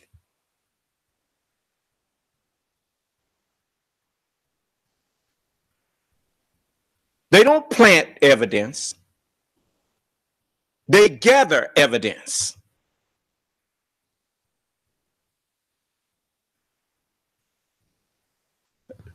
I don't know no history of them planting evidence. Do you? Crooks don't never want you to catch them. I was framed. How was you framed? What?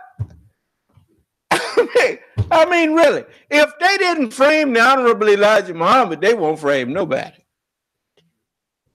Do you hear what I said? So, I don't have to like you to give you justice. I'm not a person who's going to walk around. Look, if I hear you lie on Donald Trump, I would say, no, you ain't do that. That's not me. I don't gang rape nobody. If you cannot speak the truth, then you ought to just shut up. And certainly, the messenger said this to me. He said, don't be careful that you agree on truth. Be careful that you don't agree on falsehood. That's what he said. And I agree.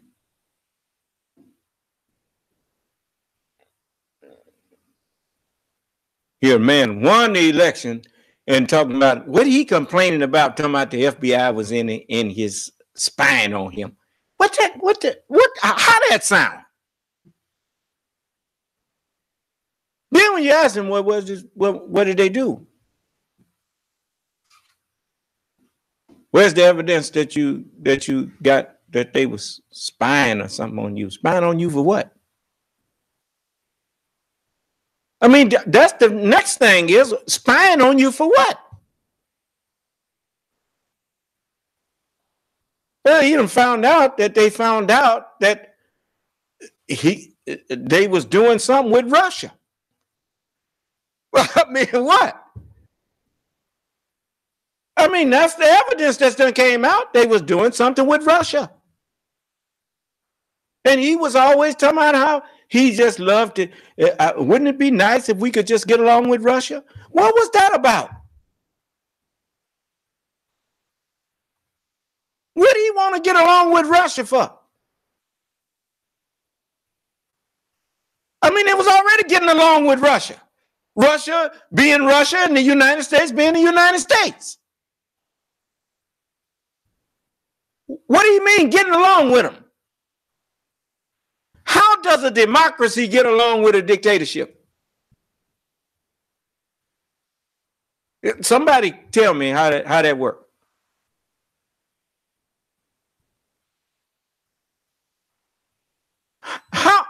does a president of a democracy become friends with a dictator and supportive of a dictator? The only dictator I know of that a president of the United States could feel comfortable supporting and having friendship with is God. God is a dictator, you know. So, you know, but everybody else, that's why the Pledge of Allegiance says one nation under God. There you go. Yeah. So, you know, you can befriend a dictator as long as that dictator is God. But God's middle name ain't Putin. So, and it ain't this Kim Jong-un. And they know he ain't right. They know Trump ain't right. And ain't no sense you talking about boasting about you about to make a treaty or an agreement with nobody, because everybody know your word don't mean nothing. I mean, you just proved that with Iran. America had a deal with Iran that Iran was sticking to. Trump became president and broke the agreement. Now, what does that do for the reputation of America? Is that how you make America great? By when American president sign off on a deal with somebody, you come back and you just, without any reason whatsoever, without any good reason, except for that you didn't like it when it happened, but you wasn't president when it happened.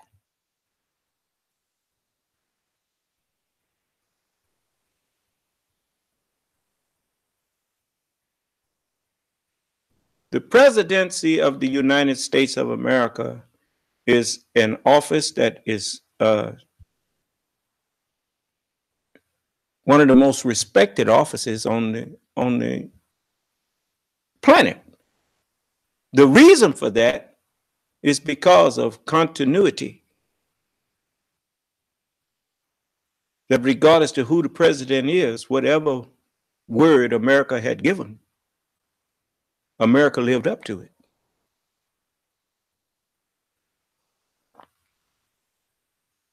See, I'm not a person who, it's just like whatever Jesus said, whatever Moses, David, and Solomon, I'm not finna erase it. I have to uphold that.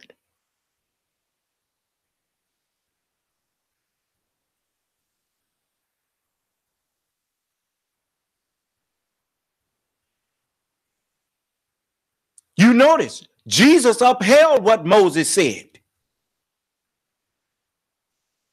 Jesus upheld what Isaiah said. He got the book of Isaiah and read from it and told him, now, this day is this scripture fulfilled in your hearing. Is it not written in your law? He upheld what David said. I have said ye are gods.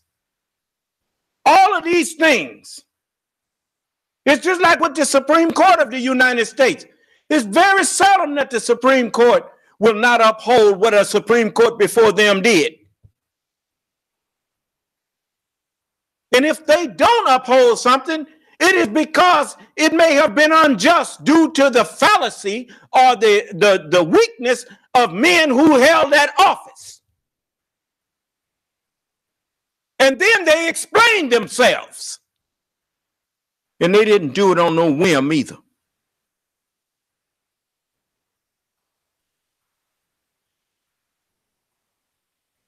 So, but you got liars. The only way you can be part of Donald Trump's inner circle is that you have to be willing to uphold a lie. If you are a truthful person, you can't represent Donald Trump.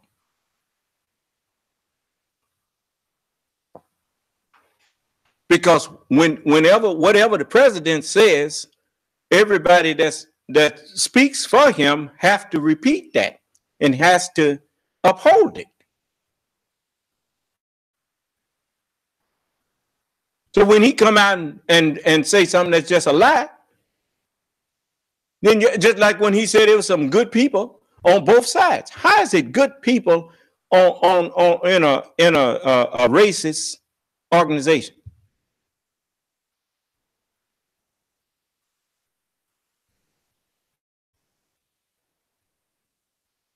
Unless you're saying racism is good sometimes.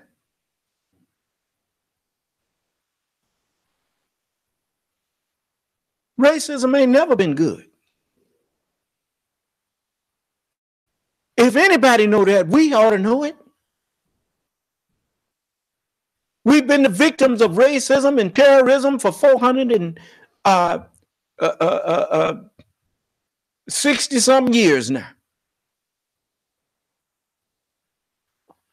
What was good about it? And if you and I don't think that it was good, then why would you want to adopt it as a way of you dealing with people that you don't like? If it was ugly when they did it, what, did it get pretty because you wanted to start doing it? No. It's still ugly. Because if the best reason you have for your treatment of a person in a bad way is because their skin don't look like yours, you ain't nothing.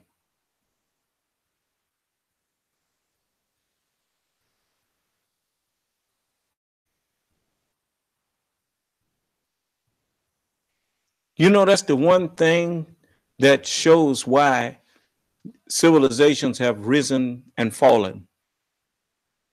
It's because when you rise to power, that is your chance to show Allah why you should remain in power.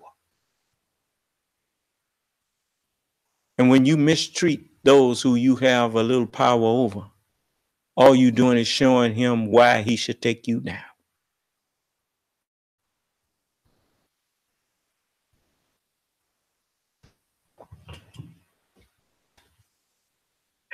Concerns about the overall conduct of the FBI when it comes to this process.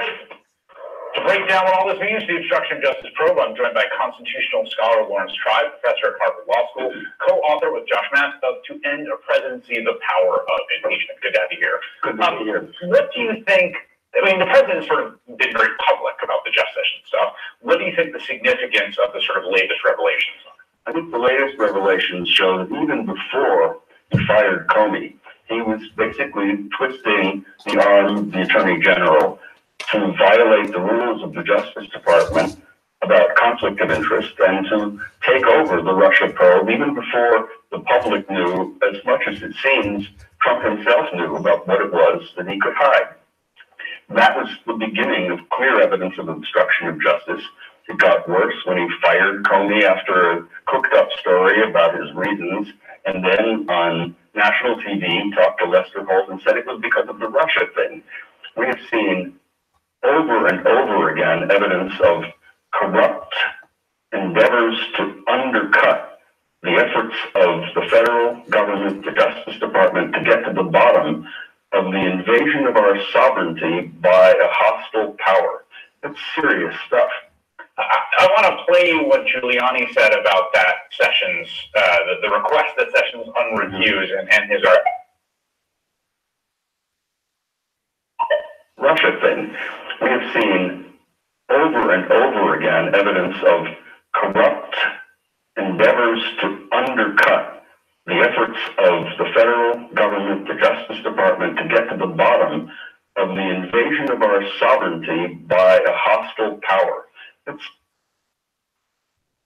Now you notice, he's not no young man. He's an elder. And he understands how serious it is for Russia to have been able to elect a person of their choice to be president over America.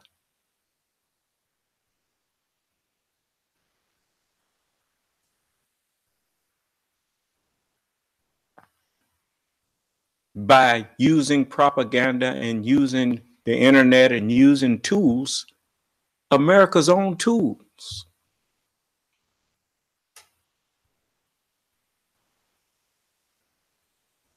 To put who they wanted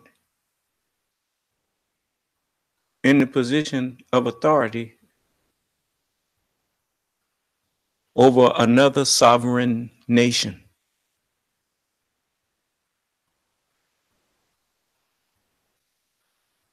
And you don't see no problem with that. Well, that's why you're losing it. I told you. When a person, you know how people get good deals? Or what they consider good deals on something that they value? And they said, man, I got this at a steal. It's because the one who they got it from didn't realize the value of what they had. When you don't know the value of what you have, you setting yourself up to lose it. Just like freedom of speech. You think the people in Russia have that?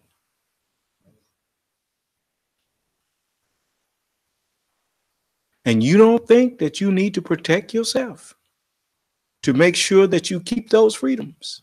You are a fool. Anybody that grew up in America stand about a snowball's chance in hell of going someplace else and lasting, because you're too rebellious. Your mouth will be the first thing to get you killed. You'll have people going around, then you'll understand the Negro. Parents, the talk they used to have with the children. Now look, don't you go out there with your mouth. And you shut your mouth, and they say something to you, they call you nigger or whatever, you just take it and go on. Remember them talks?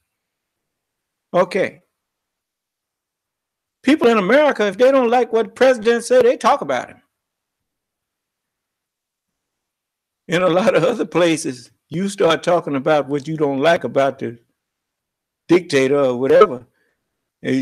Could you imagine American people being in Germany when Hitler was in power? There'd been a whole lot of dead Americans. No. But see, you don't understand what you have. You're the envy of the whole world. That's why people keep trying to come here. You got the only country on the earth that people talking about putting up a fence to keep people out. A nation that used to pride itself on being a nation of immigrants. Now you got a man in the presidency that's changing that.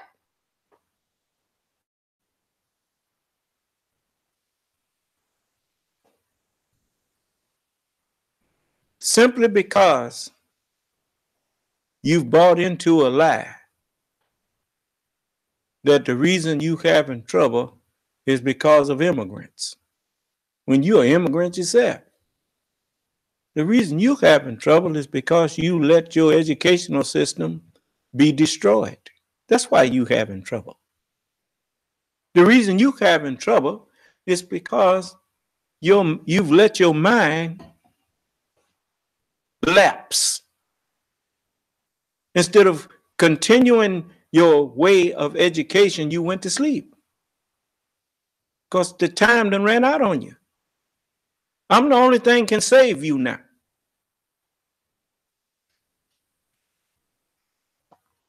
There was a time when you knew that the educational institutions had to keep up with the business institutions. Whatever the businesses were doing, the education needed to keep up so that when people came out of high school, they could go right into the business community and get jobs, decent jobs, and keep the progress going. Now you have millions of job openings, but nobody to fill them because there was a breakdown in communication between the Department of Education and the Department of Commerce. So, you know, I mean, I just heard about these things. I know more about it than you do now. I know why it was set up. Because I'm the new ruler.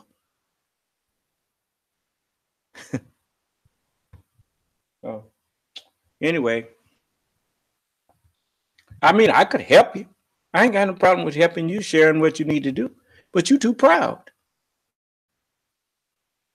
You know, Nick can't tell you nothing, right? Yeah, that's right. Yeah, that's where you made your mistake. You called us niggas. That's not what we are. That's what you called us.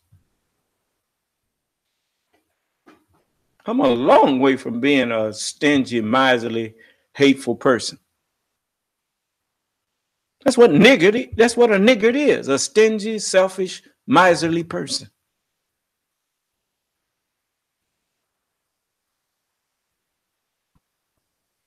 That's just some of what it is. Anyway. Now, but you know, even Mr. Clapper, he told them that Russia tipped the scale to elect Donald Trump. That's what Mr. Clapper told him.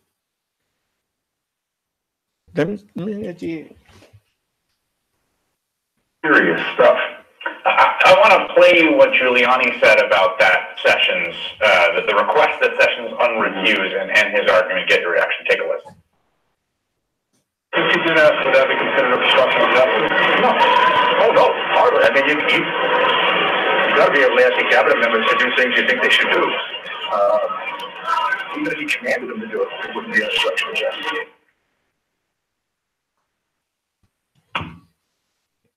It actually becomes obstruction of justice when you attempt to do it.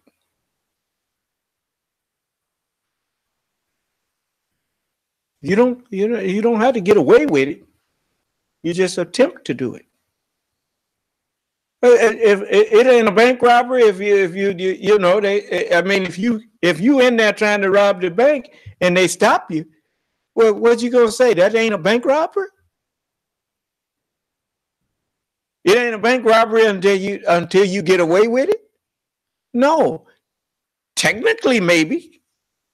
But it was an attempt to rob the bank, and you carried that attempt out, and your intentions was to rob the bank. Is that right? At least that's logic to me. But, you know, everybody seems to think that, you know, I mean, you can tell them, the average person in America just about anything now. Donald Trump getting elected president proves that. You don't care who you put in the White House. You put a man in there that you knew had molested women and stuff. He confessed to it. Huh? He assaulted women and said, you can do it if you're a star. You can get away with that. Walking into dressing rooms while the people getting dressed for a beauty pageant. Just walk in on them. And you now you want to sit up out there. And so you thought that was what? I have to say it like this. You thought that was cute, huh? Your mind has been reduced to the level of a child.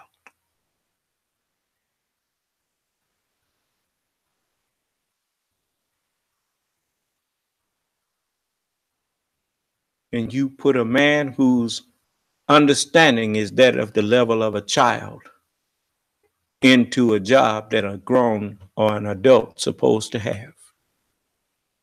The minute that a man tells you that he does not care about being politically correct and he wants to be the president of the United States, which is a political office, and you put him in there, then you were asking for him to wreck your country.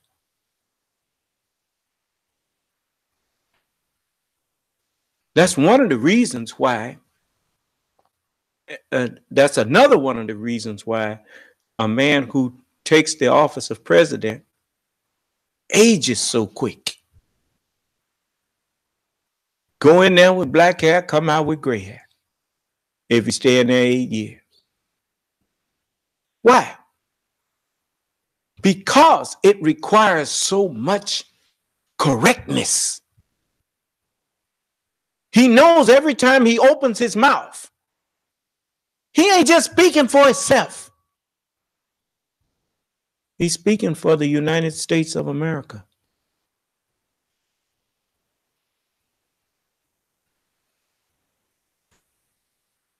And his word can ruin or edify the reputation of America. Just his word.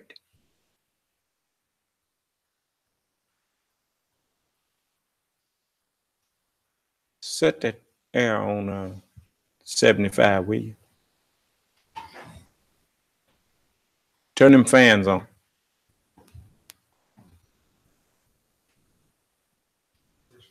Mm-hmm.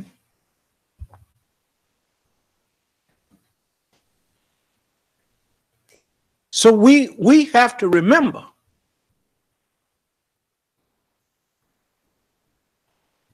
I told you that whenever you send someone into an arena, or whenever you go into an arena that you are not knowledgeable of, I don't care how many degrees you have.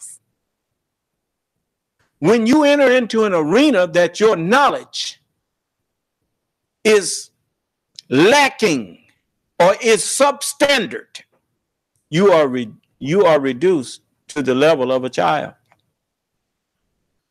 And you never send a child to do a man's job.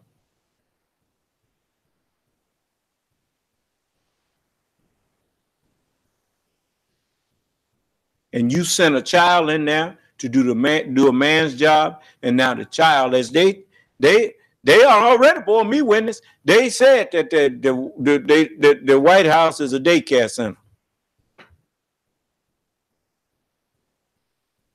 They said that last year.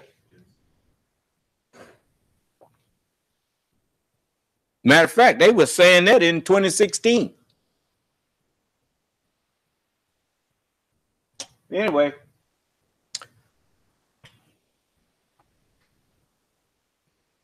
I don't think Rudy Giuliani has a clue what he's talking about. He may one time or another have been a good lawyer, but clearly he doesn't understand the meaning of obstruction either under the federal criminal law or, more importantly, as a potential article of impeachment.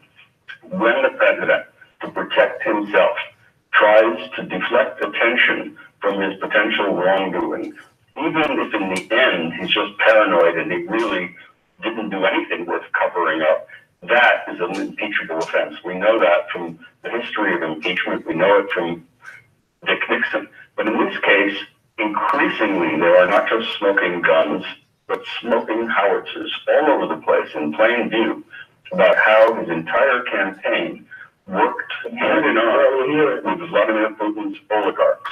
And when, as neutral observer, with as much experience in national intelligence as Clapper concludes in his recent book, Facts and Fears, that he is quite confident not only that Russia meddled in our election, but that it actually tipped the election to Trump. That's a really serious problem. It's not literally treason, but it's treachery. And it's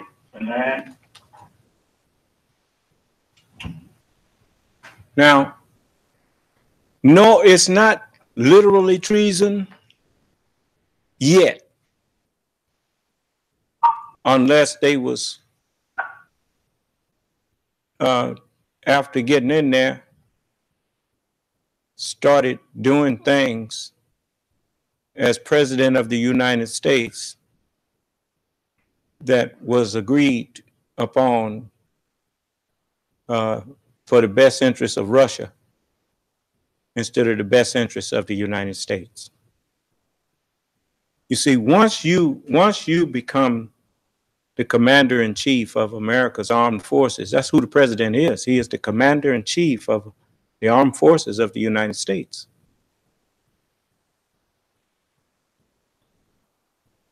They didn't give him that to protect Russia.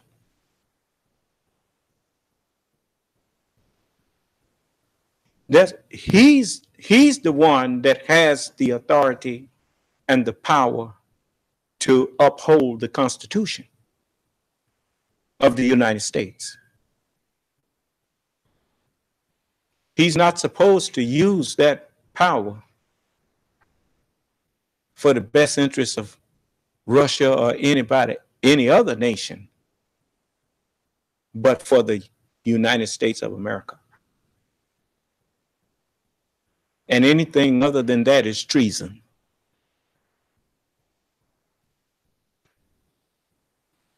If you wanted to do what was in Russia's best interest, you should have become a citizen of Russia and pledged your allegiance or gave your loyalty to Russia and go on and live in Russia and do what you're going to do for Russia. But don't take the office of the President of the United States and then go and give aid and comfort to people who are trying to overthrow what America stands for. The Honorable Elijah Muhammad, like a lot of people, they didn't pay him attention. They're too busy listening to gossip. But as he said, we are not trying to overthrow the government, just your ignorance.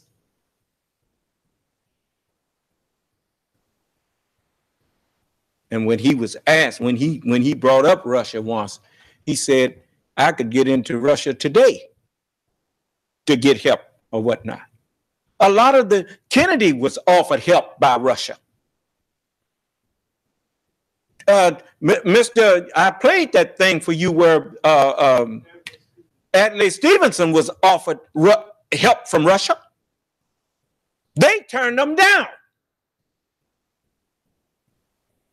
and reported it.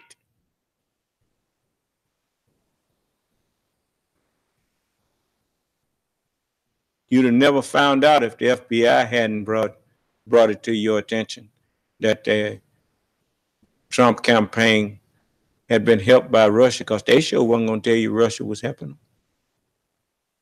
But he did tell you while he was running. He said, Russia, if you're listening, if you found those 30,000 emails, if you release them, I think you would be mightily rewarded by our press. That might not have been his exact words, but it was close to it. Russia, if you're listening, asking for their help. A man who wants to be president of the United States asking Russia to help him get there.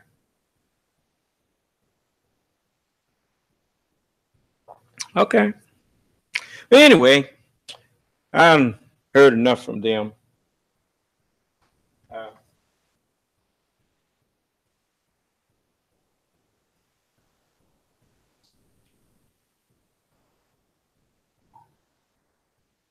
Let me let you hear something else here. Because, you know, people they hear the messenger say a lot of things. I'm going to let you hear him say this, which I've told you before.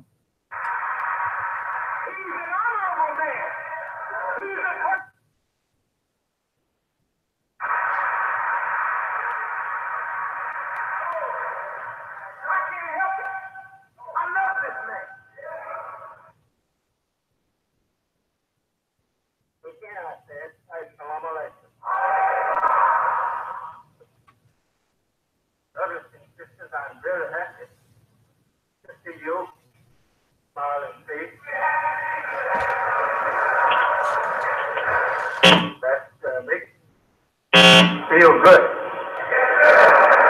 to see no vacancy, but a little. And I think before we are finished, it will be filled. We continue our subject, the theology of time.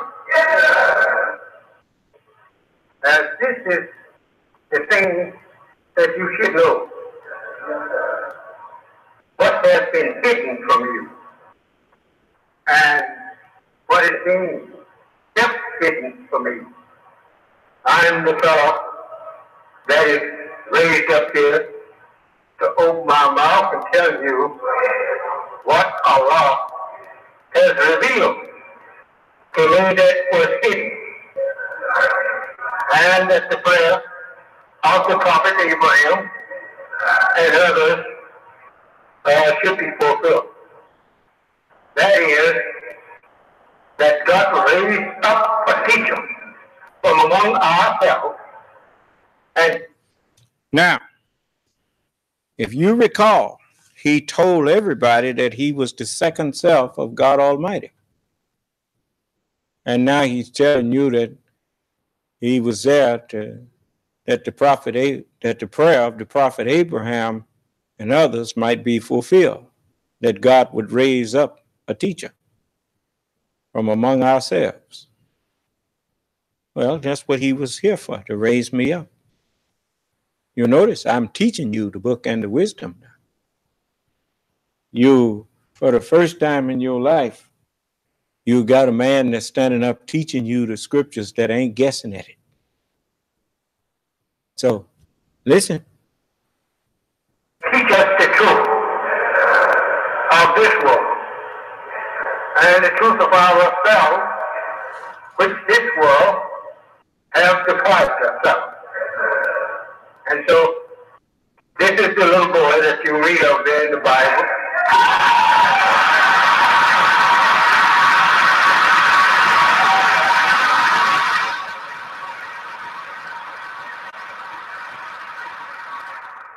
If you take note of the name Elijah in the Bible, it comes in the Old Testament and leaves out in the New Testament. It is followed by many witnesses of the prophets and the local prophets. Some of the local prophets don't have too much to say, but he goes directly at the point. We call them minor prophets. He don't miss nothing of what has been revealed to him. He tells it right out. I hope you are hearing me. The mic up here, you will have to tell me yourself whether you are hearing well. Because you are listening and I am speaking. And you can tell me whether my speaking is getting over to you clear enough for you to understand. We don't want you coming up telling our law, I didn't understand it. I didn't hear it so well. Something was wrong with that mic and they should have fixed it. Or I should have heard it. And I would not have been out here with the disbelievers.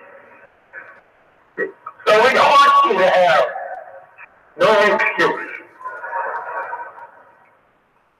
In the past, we find where the messengers of God had people claiming an excuse. But this messenger is to make it so plain that you can't claim it an excuse. And I watches you to see if you misunderstand. And you're welcome after I'm said about all I intend to say this afternoon, to ask me questions if you didn't understand. But I don't invite you to ask me something just to be talking. Yeah. I will try and keep you from that in what I say. But if you think that you have found something that I failed to say in what I say, I won't say it all because you won't have time to stay here to hear all that I have to say. And I won't have time to stay here and tell you.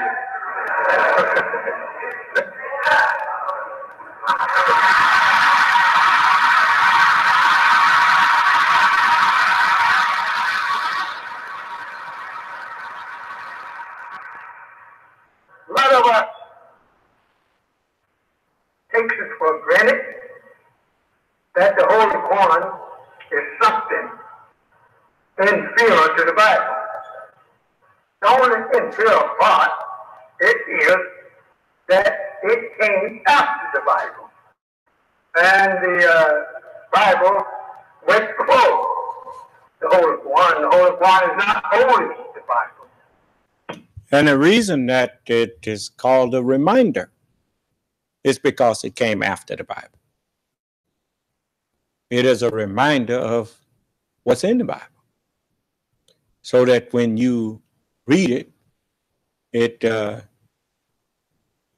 puts you back on the right track after people tried to mislead you about what the Bible said. They gave you a lot of misunderstanding of the Bible. And the Holy Quran, it says, for instance, they told you Jesus died for you and me. And the Holy Quran says that they said in boast that we killed Jesus, the son of Mary, the messenger of Allah. And they killed him not. It said, nor did they cause his death on the cross, but he was made to appear to them as such.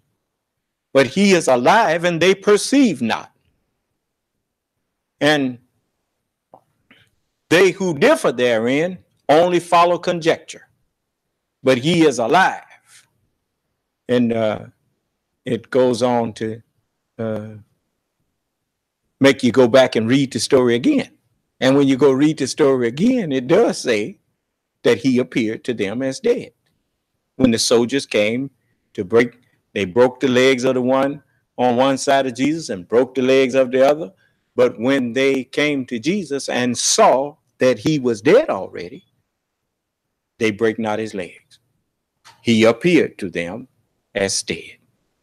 And that's why his disciples saw him again. And he told them, look, this is my hand, man. You know, and so the Holy Quran is a wonderful, wondrous book. It's a reminder. And they said that the beneficent have taken to himself a SON. And it said the heavens almost be rent thereat at such an abominable assertion. Spirits can't beget flesh, man. Flesh begets flesh. You don't say Jesus, the Holy Ghost put us impregnated Mary. What are you talking about? Crazy. But he's straightened out all that lie. And so it's a wonderful book. But it verifies what is written in the Bible. And the Bible verifies what is written in the Quran. There are not two enemy books. There are two books which verify each other. In the Bible, it reads there, when you open it, the first page of the chapter 1 in the Bible,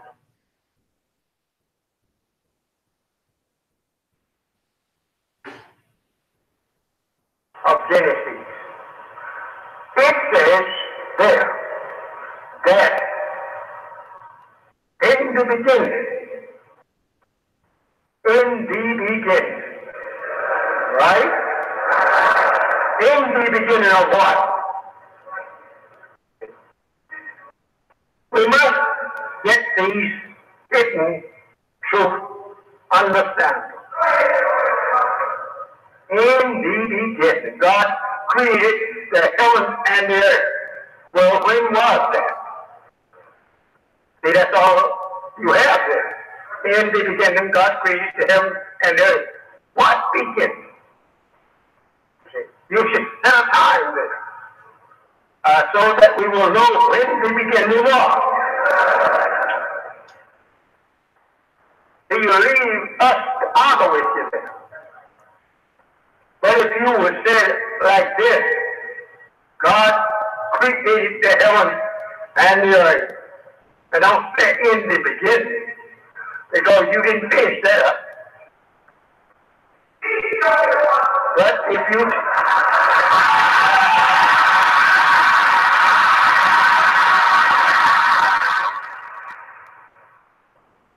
you had said in the beginning, which was about so long and so long, or it was so long and so long, don't say about it. Because it had a beginning. There's nothing before us nor behind us what didn't have a beginning. Say about it. Because it had a beginning. There's nothing before us nor behind us what didn't have a beginning. As I have been telling those who was in the Nation of Islam before, that you only thought you understood the Honorable Elijah Muhammad, but you really didn't understand him. His teachings was for one man, and that was me. All of those lessons. That's why he didn't call it the students' enrollment or enrollment for the students. He called it the student one enrollment. There's a question in there that says, what is the birth record of the said Nation of Islam? And he said the answer was, the said Nation of Islam has no birth record. It has no beginning nor ending. Now, listen to him again. Because it had a beginning. There's nothing before us nor behind us what didn't have a beginning. Oops. Well, if he said there's nothing before us or behind us that what didn't have a beginning, then when he said in the student enrollment, the said Nation of Islam has no birth record, it has no beginning nor ending. Now, how do you reconcile that? Yes.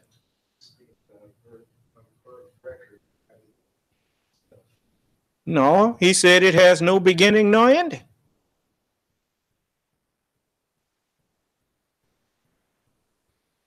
No. Anything that had a beginning and an ending has a birth record.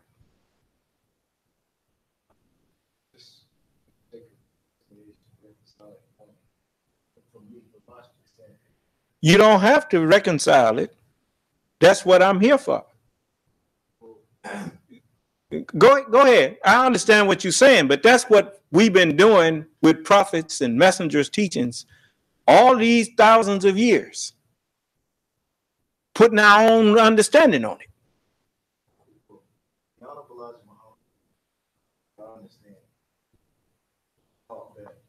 Get the what you call it?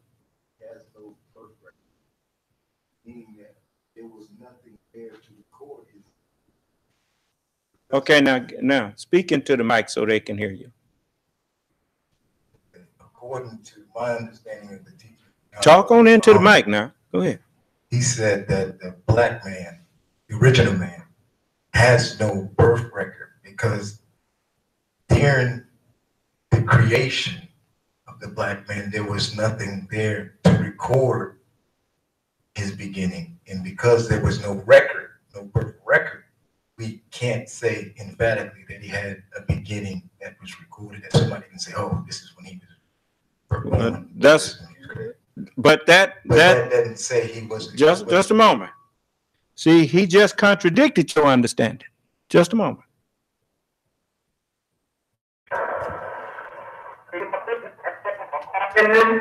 Which was about so long and so long,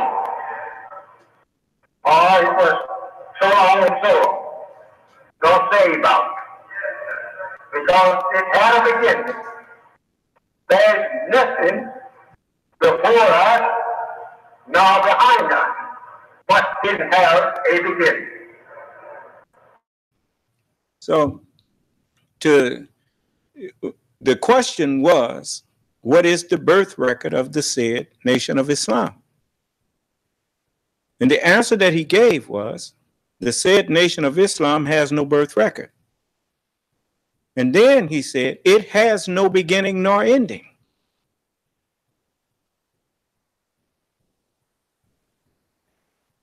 If there had ever been a Nation of Islam, Abraham and Ishmael wouldn't have had to pray for one to be raised up. Yes, I mean, when I gave mine.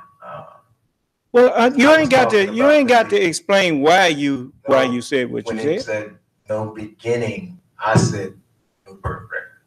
I mean, when he said nothing before us or behind us, everything before us, behind us had a beginning.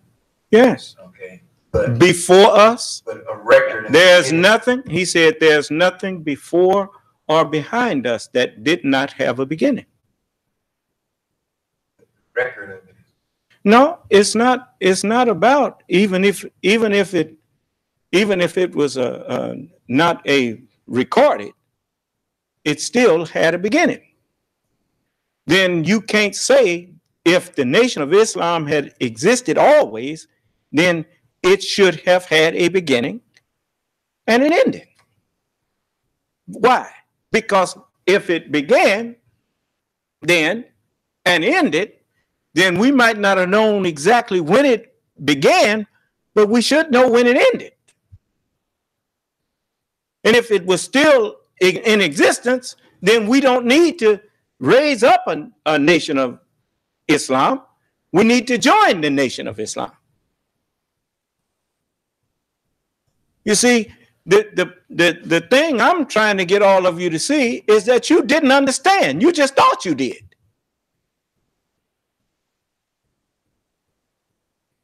You notice, as the messenger said, when he was teaching in Message to the Black Man, he said that this Holy One came from,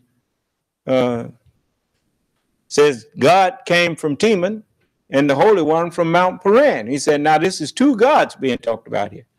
One is called God, another one called the Holy One. Now, which one of them should we take for our God? Then he said, and then burning coals went forth at his feet. He said, and this could have meant the anger of the people. Well, that was his way of telling you he didn't know what it meant. Someone who knows something don't say it could have meant this. Well, you always thinking that the Honorable Elijah Muhammad was here to teach you the understanding of the scriptures. No, he was not. He was here to raise up the one who would teach you. And that's exactly what he did. So, the reason that he said that when he asked what is the birth record of the said Nation of Islam, well, because he said it ain't got no birth record. Why? Because it have no beginning nor ending. Well, the scripture says, I am the beginning and the ending, saith the Lord. You cannot have a Nation of Islam before the Lord get here.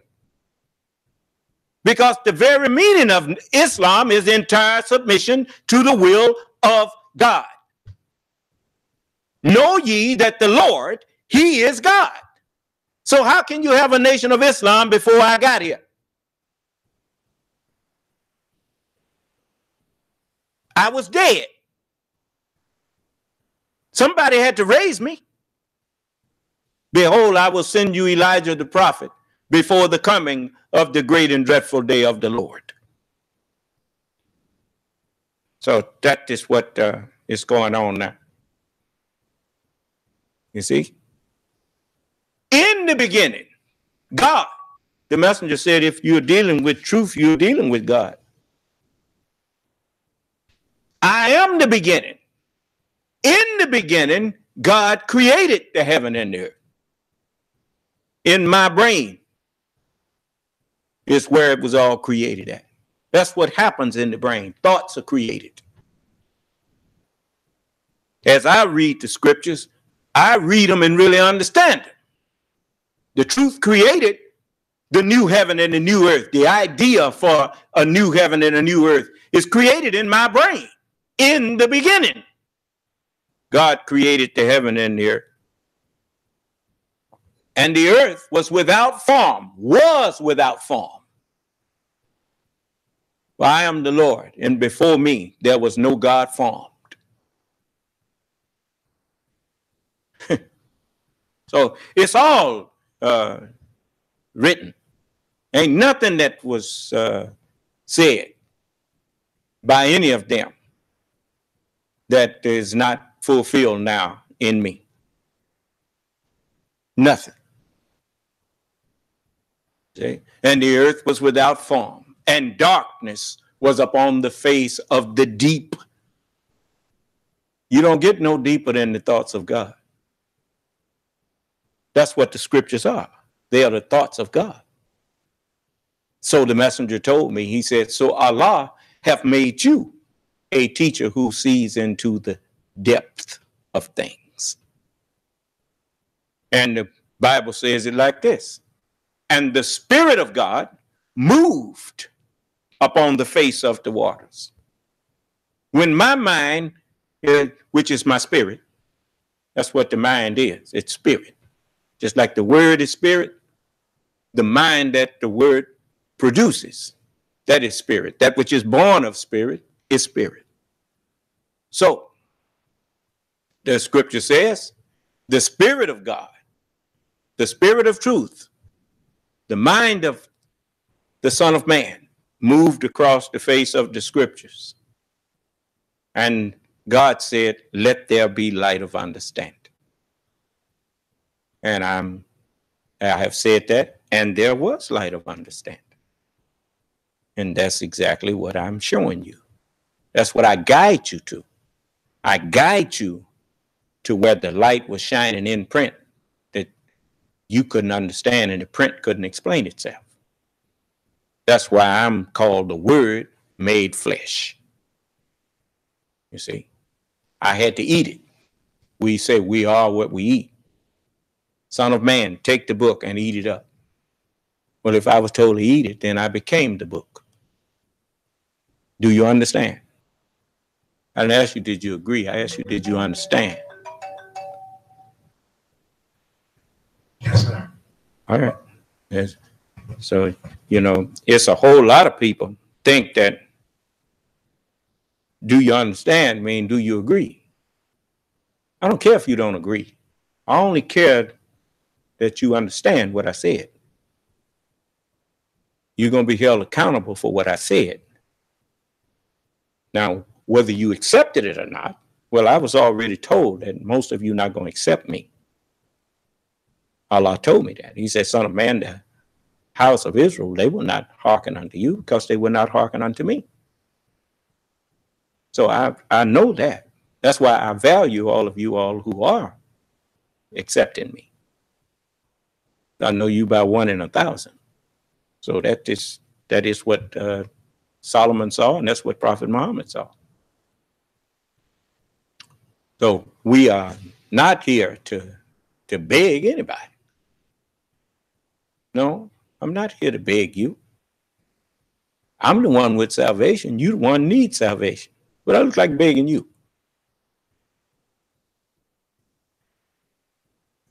I've been teaching for the past 40-something years, and you didn't even know I was here.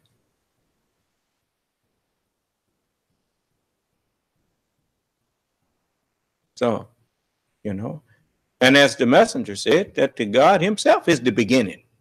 I am the beginning. And that's what's written.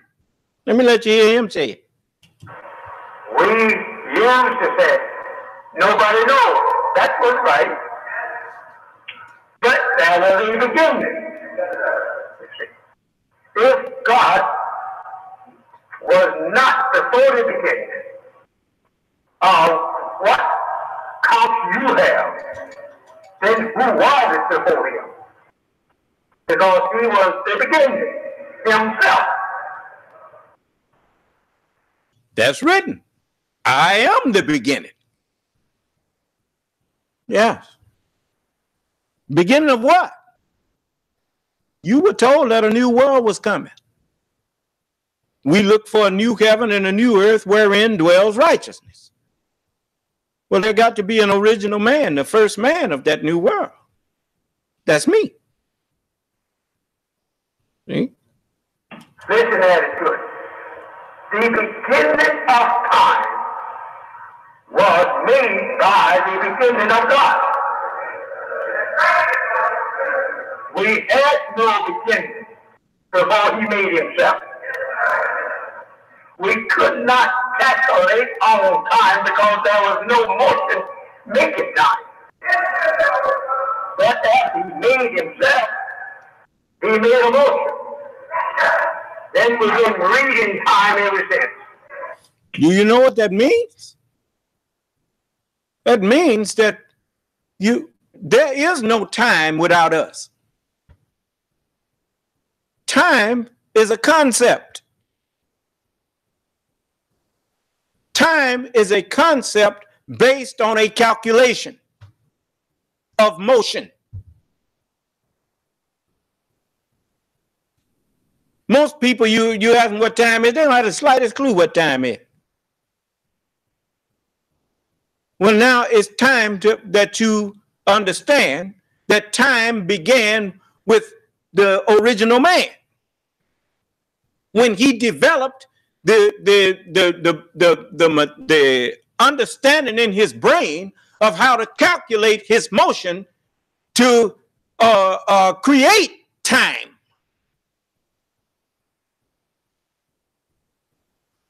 But before there was time, we existed. You see? We learned to calculate motion and call it time. But that's what that clock doing on that wall there. That motion of that hand there, every time it moved a complete revolution back to the same spot, we call that a minute. You ain't never seen a minute. You ain't never seen an hour. You ain't never seen a day. We call a revolution of the earth on its axis. We call that a day. And then we broke it up into parts. Time is only calculated motion. That's all time is. It's calculated motion. And it would not exist if it was not for man. So we have a lot of things that we could share with you. But when you start trying to take my that which was brought into existence to bring me out of darkness into light, when you try to use it, that's like you taking the placenta of a baby thinking that you can do something with it after the baby done got here. There ain't nothing you can do with that placenta. Let it go. The placenta was for the baby. It wasn't for you. Message to the black man in America. You see? The Holy Scriptures. The word of who? Okay, now the word of God is now in God because he told me, accept my own and be myself. And that's what I'm doing. I've accepted my own. I study it now. I'm accepting what all of the prophets brought because that's how I talk to Allah. They are my Allah. As the messenger said, he said, we all are Allah. That's what he said. I know what he was talking about. He was talking about the messengers of God. So they are my Allah. He said, if you want to talk to Allah, read the Quran. And the Quran sends me to the Bible. So I read. That's the second pillar of faith. What is it? Believe in all of the prophets and in all of their scriptures. Yeah. So I do. I believe in all of the scriptures and I believe in Elijah. That's it. And all of them, they teach me. You see, I'm their son. And that's what they refer to me as. Those whom we have given the book recognize him as they recognize their sons. That's right. Solomon said, and further, my son, by these things be admonished. Of making many books, there is no end. Much study is a weariness of the flesh. Let us hear the conclusion of the whole matter. Fear God and keep his commandments, for this is the whole duty of man. What's that another way of saying? The whole duty of man is to submit entirely to the will of God. Islam. That's it. You come up with any religion other than Islam, is not accepted from you today. Man, it's just something. I done called everybody that have a religion other than one I am teaching. I've called all of them a lie. And offered them $20,000 if they can prove that they have a true religion other than what I'm teaching. You see, ain't none of them show up. All right, then. So, it's 11 o'clock. It's Wednesday night. We got a brother here that usually just be texting me. And he just called me. And, I told him he'd come anytime. And he did that. And I knew anything, he's sitting up here. So, and didn't I tell you if you want to know what people is about? Because you didn't really have to text me. You could have just showed up. I don't care. But, if you want to know what people really about, come unannounced. Then you see them for what they are. You see? So, but I'm glad that we have Brother William here. I met him through this conference room. I ain't gonna go through no whole long drawn out about his last name and all. Ain't none of your business. But anyway, we just happy that we got a chance to meet face to face. I know he have some other business he got to take care of too. I assume you on a business thing. Yeah. So I want you to come when you have more time to spend too, so that we can really sit down and talk. But I'm very pleased that you can tell a lot about a person when they keep their word.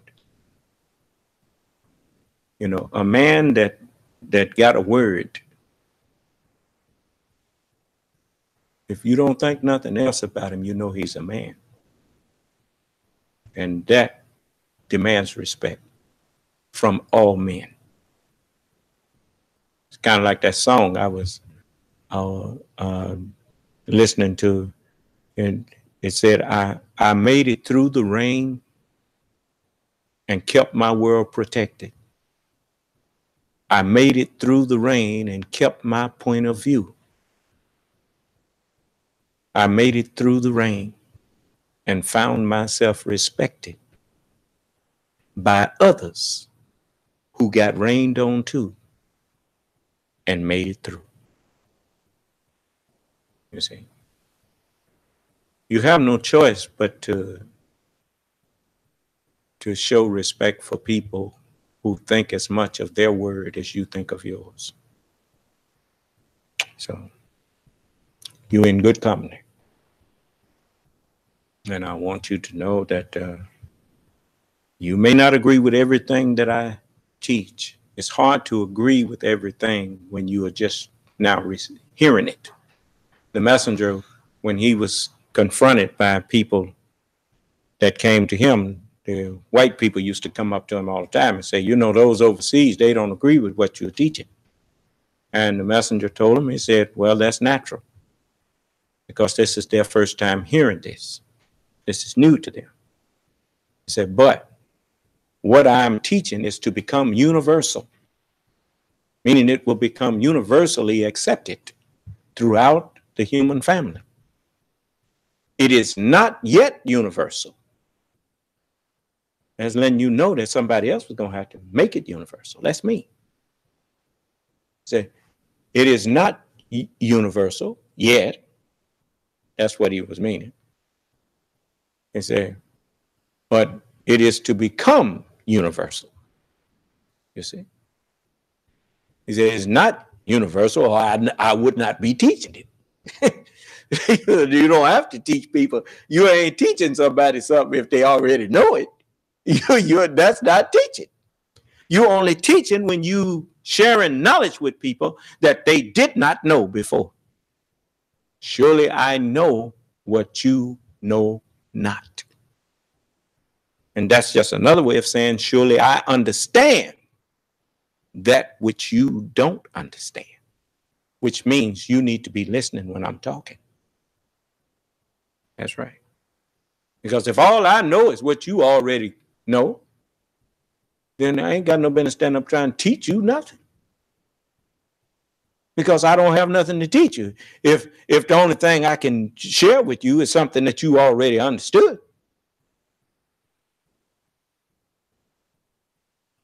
You don't go from one grade level to the next grade level and then repeat everything that the one that you just left to talk about. You want something new, something to add to that. The messenger brought the foundation for a new nation. I'm building the new nation on the foundation that he laid. Now, that's just that simple. All right. We look for a city whose builder is God. That's what the prophets told you. Okay. Any questions?